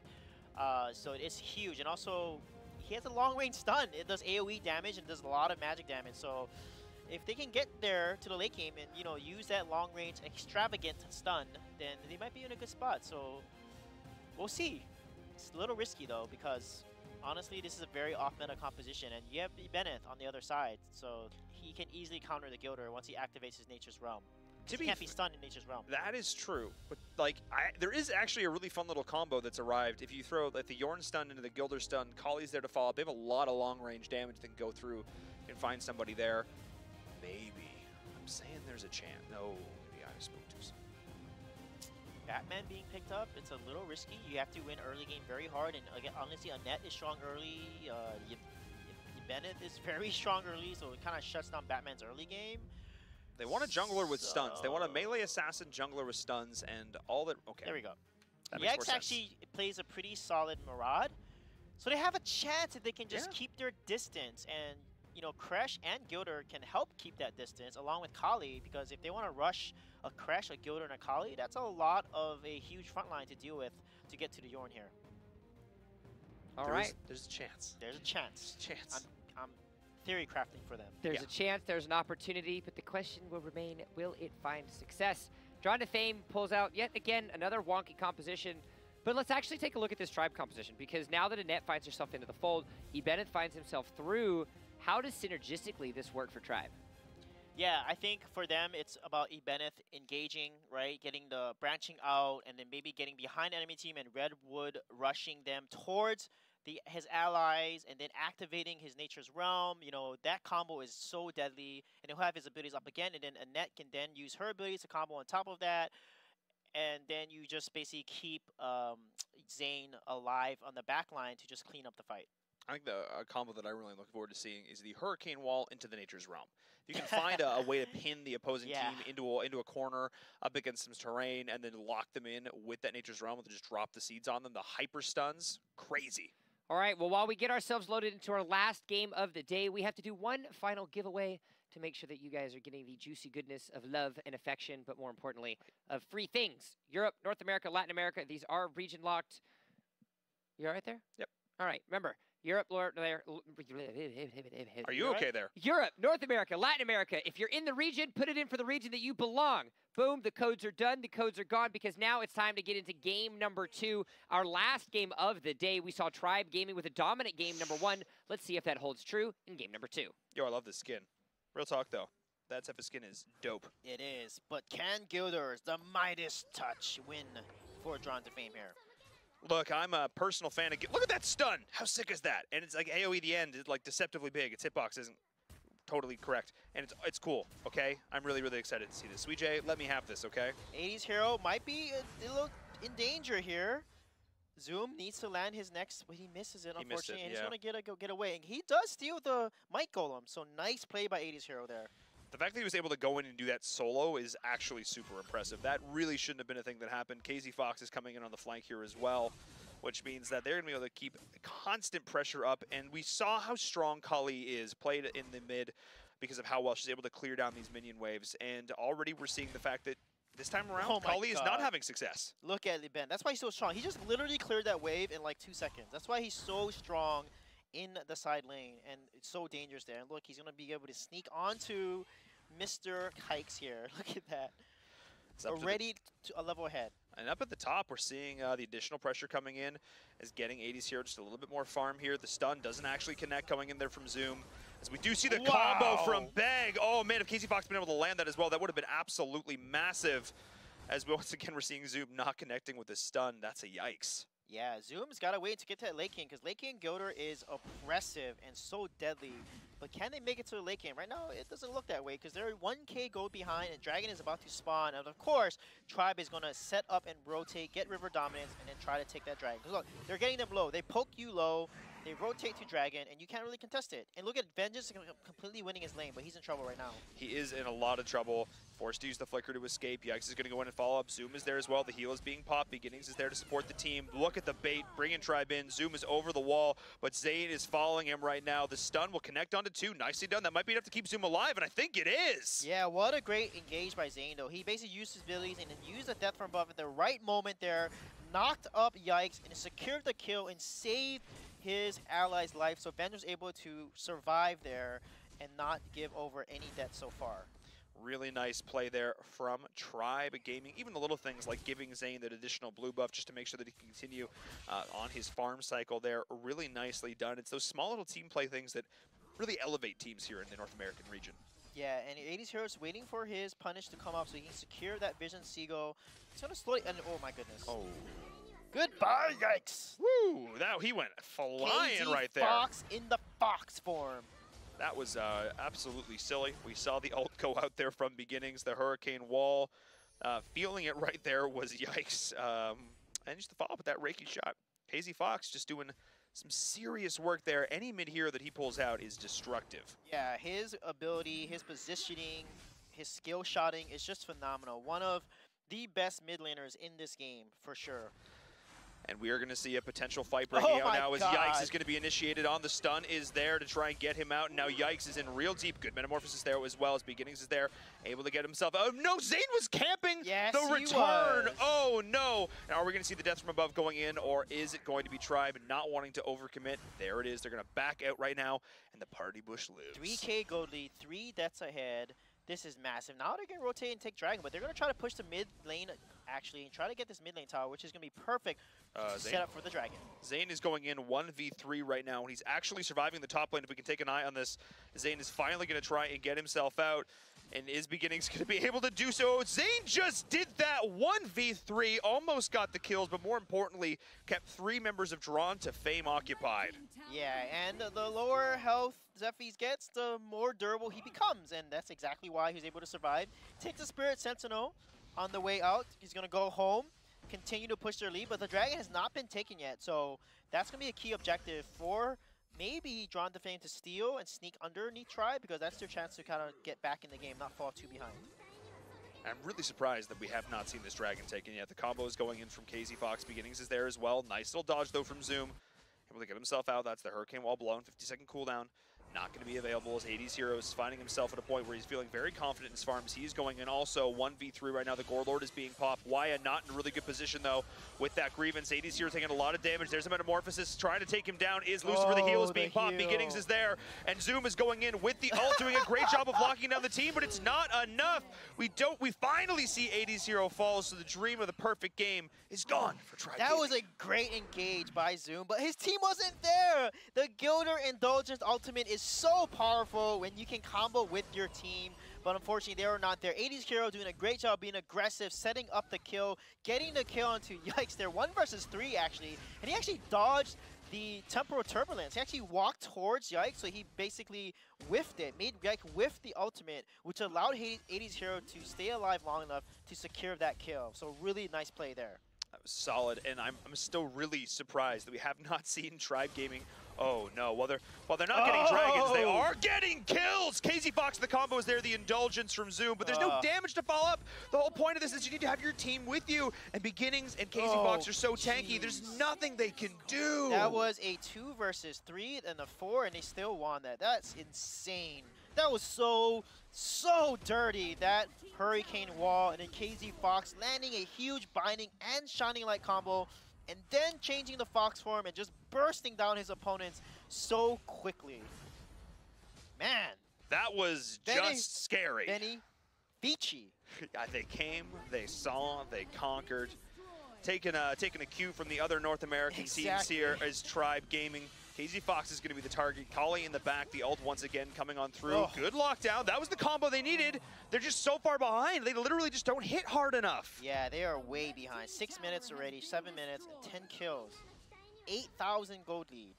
8,000 gold lead at the 6.5 minute mark, and Lucifer completely being baited out there. That is a total whiff onto that Metamorphosis. As KZ Fox and crew are going in right now. Hikes is trying to dish that damage from the back, but still, it's just not enough. All 3 lanes getting pushed in unison. The macro from Tribe is impeccable. It is. They're split pushing. 80s Hero taking down Tier 1, now Tier 2 tower, doing such a good job putting the pressure and continuing to shove the objectives. And then we need the Dragon. No dragons have been taken so far. I cannot believe that team. Come on, take a dragon. Maybe this whole thing's like, we're going to win without taking a dragon. It's going to be great. But one of the things that is keeping Drawn to Fame in this game so far is the fact that they have 2 of the best of... Zoom.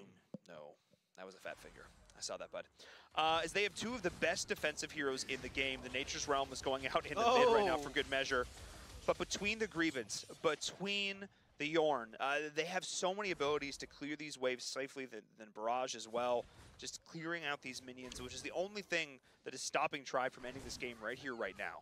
Yeah, and KZ Fox has the boomstick, that burst damage that's going to come up from, as well as, you know, Zephy's there, Mr. Zane. 302, 5.4k gold. So we are seeing now this Dark Slayer spawning. There's multiple ways Tribe can look to end this game. Yikes is going in, looking for KZ Fox. It's a nice little engage, baiting out a lot there. That was solid. He goes back in, though. They predict the retreat path, and now Zoom is trying to shut down the team all by his lonesome, but there is no damage follow-up. But the damage damage is there from Tribe? Yeah, KZ Fox with that shining light. But honestly, Zoom is having such good engages with that indulgence from the Gilder there, and his team just needs to follow up, but they don't have the damage to really do much. If the rest of the team was there, if Yorn was in a position, if Kali was there, and maybe, just maybe they could get out. Vengeance, do you have the Redwood Rush, dear sir? You have the Flicker to get over the wall. They are escaping. The high ground tower, though, still survives. It's just the level disparity, the gold disparity, item disparity. It's just too much where Jonathan can't even come in. Level 6 Gilder against a level 12 hero. 13 on Zane. More than doubling the level. This is... He's not a tank anymore. Yeah, this is rough. This is a little bit difficult to deal with right now. Yikes is going to go in the Nature's Realm. Vengeance is just so tanky. They are throwing everything and the kitchen sink at him, and it's just not enough. Yeah, it is not enough at all. And they're in big trouble here. They just have to try to hold on to their high ground towers. Finally, an Abyssal Dragon has taken those, Sweet J. They have to hold on to the high ground towers as much as possible. That is the only key. And they are doing a fairly good job defending it. Like I said, Kali, Yorn, two great heroes. Even Yikes, if he's in the right situation, can do a pretty good job there of defending it. They have the high ground crashed, which means the Metamorphosis can roll on through. But when Yikes goes in and is immediately deleted, the ult is going in there from Gilder, but it's just not nearly enough. Beginnings, though, finally getting caught out. There's the combo. The Yorn and the Kali getting on the same page. The target fire is there, and Lucifer going to get shut down as well. However, a small breath of life for Drawn to Fame. Yeah, they get 2 kills so far total in this game. Oh my goodness, look at that engage. Oh no, the death from above means death from Drawn, or by to Drawn to Fame. There we go. As in unison, 2 high ground towers fall. Marching in onto the core is going to be Tribe Gaming. They have the minions, they have the damage. That is going to be GG as they also dive in here onto the core. Just let me just end the game, guys. Just allow the game to be over. And look at how hard, look at how much damage Zoom was actually doing. It wasn't enough. Tribe take the game 2-0.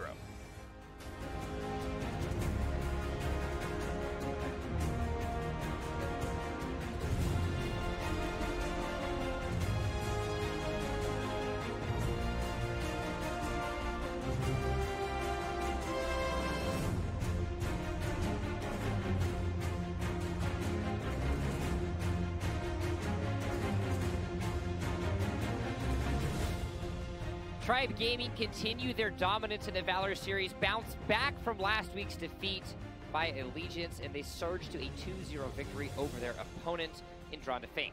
Welcome back to the desk for the last time. My name is Jump. I'm joined here with Mr. Sweet J as well as in Virum. It was Tribe dominating and Beginnings showing he knows what he can do playing support.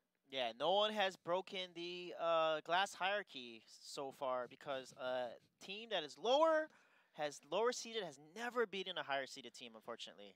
But that's why, because the higher seeded teams are just so dominant. That's why this, perfectly balanced, I think, was sort of the joke there. The way this bracket has sort of shaped out. Zane and 80s Hero, Beginnings, all giving up 1 death, but that was it. Overall, really fantastic play from them. There were some good moments there from Drawn to Fame. Yeah, everyone played really well. 80s Hero with his split pushing, Beginnings with his engages. Every Hurricane wall was perfect almost. KZ Fox with landing all these skill shots, doing so much AoE, 40% of the team's damage. It was really impressive to watch Liliana play there. I mean, Liliana Kali, this guy is just phenomenal on any mage character he plays. It's been good.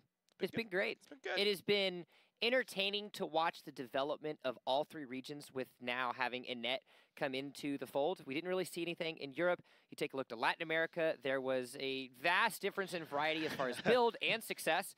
Now you take a look over at North America, played 3 times, played 3 times, 2 of those times she won, so she finds herself 2 out of 3. That's not too bad for a sample size of a new hero on the battlefield. I think it's interesting because we've now seen Ibeneth and Annette come in. So we've seen 2 new heroes be launched, be tested, be played, how they fit into the meta. I think both came in a pretty good spot on the stronger side, but I think that's not to be unexpected here. But not crazily so. Annette doesn't seem like, oh, I must pick her. She's totally busted. I feel like teams are still learning to play with her, and I think that team synergy aspect is what makes her so cool. All right, well, let's go ahead and take a look back at our AT&T replays of the day. This has been specifically for this match with Tribe Gaming and Drawn to Fame. And as we can see, these replays, as we're going to roll them back to back, it just shows how Tribe really has dominated the entire game. And beginning saved 80s Hero like with that heal there, and then Zoom going in there, beautiful engagement, no follow unfortunately. 80s Hero does fall, but he did such a good setup for his team to again secure all those kills. And look at this, 2 versus 3, and then even Yikes coming in here, no chance to turn that fight around, and then 2 of them handled 4 of them so easily. It was incredible just to see this team play going in. Beginnings and gates. They're not even damaged. They're just fine. Yeah. That's just the way it is. Because all of the abilities, the Whisper Wind was activated, and boom, got the heal, and you know what? 10 more abilities, heal again, and that's what makes the net so great. Feed me. Well, feed me abilities. Well, you want to talk about somebody that is asking to feed, more importantly, somebody that found himself in the ring boxing his way to a victory as our MVP of the day. It's going to be none other than Hoon playing that Raz. Yeah, I can't believe how well he played the Raz. He knew when to go and when to go out, secured so many kills that, you know, the opponent thought they could escape, but they couldn't, and the Boxing Man flew in there with his power glove and his great explosive KOs. The Boxy Man. I like it. The Boxy Man, indeed. Well, you saw the power of Raz, you saw the power of Hoon, but more importantly, you saw the power of North America. Taking a look back at the last 2 matches that we had for the day, it was quite an entertaining bout that we saw. It was 2-0 for Toxic over Veni Vidi Vici. Following that, the 2-0 of Tribe Gaming versus Drawn to Fame. Flipping out and how that plays out now with the North American standings. Wow. Allegiance still finds himself at the top with 14-0. They will be playing tomorrow. Meanwhile, Tribe Gaming continues their lead at 12-4. Yeah, again, the 2 dominant teams there. Clearly Allegiance and Tribe Gaming. That will be the arch rival to look at. And then Drawn to Fame may be able to hold on that 4th unless Veni Vidi Vici or Kranis can do something in the next 2 weeks. 2 weeks to try and bring this back. Yeah. They theoretically can do it. Yeah, On paper. Statistically, it's not out of the cards just yet, so it's something left to be desired. Now, taking a look at it, even a closer bout over in Latin America, specifically, sorry, I apologize, EU, we see Nova sitting at 14-2, Bubble Team at 9-5, and then Dead Rabbits, Team Queso, and Existence are all essentially tied for 3rd place. Yeah, we can see a lot of the teams starting to distance themselves off, and that skill level, that effort over time is starting to pay off, and Nova is the team that we knew going into this would be the dominant team. Bubble Team did show up a lot of the weeks, but so far, at the end of week 6, look at how EU stands, and tomorrow we're going to see more of that. All right, now taking a look at the final region that we had, it is the Latin American region. Geo Esports proved their dominance at the top of the leaderboard at 14-2. Pain Gaming following there at 10-6. Nova finds themselves at 9-5, but Assassin's Crew and INTZ, specifically with those INTZ 2 victories, are now tied for 4th. Yeah, Assassin's Crew and INTZ, they want to fight for 4th, but at the same time, they don't want to be 4th, because guess what? You're going to face Geo Esports in the live finals if you're 4th, so they want to upset Nova there. They need to get up to Nova. They need to try and get in that 3rd place spot because, yeah, at some point you have to play up against Geo Esports, and you know, it's not a small task by any means, but you don't want to do it first. You want to do it in the grand final. You want to make it to the grand finals, you know? Nobody wants. All right, so the rest of it is obviously going to just be talking and whatnot. So that was day 1, which is Saturday of week 6, out of 8 weeks before they start reaching the semifinals and quarterfinals and all that good stuff. So that's why they keep talking about top 4. The first place will play 4th, second one will play 3rd. So these games are actually becoming really, really important for the people that are in 5th and 6th place respectively. Again, the reason why I do this is because AOV only does this on Facebook, so I'm assuming they have an exclusive rights to stream it on there. And I just want to bring this game's popularity up. That's why I'm doing this. I'll be looking to see how much longer the other one is, and then just put it in. I'll probably do what I always do. I always start with the EU, Latin, and North, but it depends. Like they have them in certain orders. They usually show the matches in that order. So that's it for this particular video, and I'll be back within like 5 minutes or less. All right, thank you for watching. By the way, make sure you follow and like the Facebook page for Arena of Valor, and make sure you also follow and follow the Twitter of Arena of Valor at Arena of Valor. All right, guys, I'm out. Peace.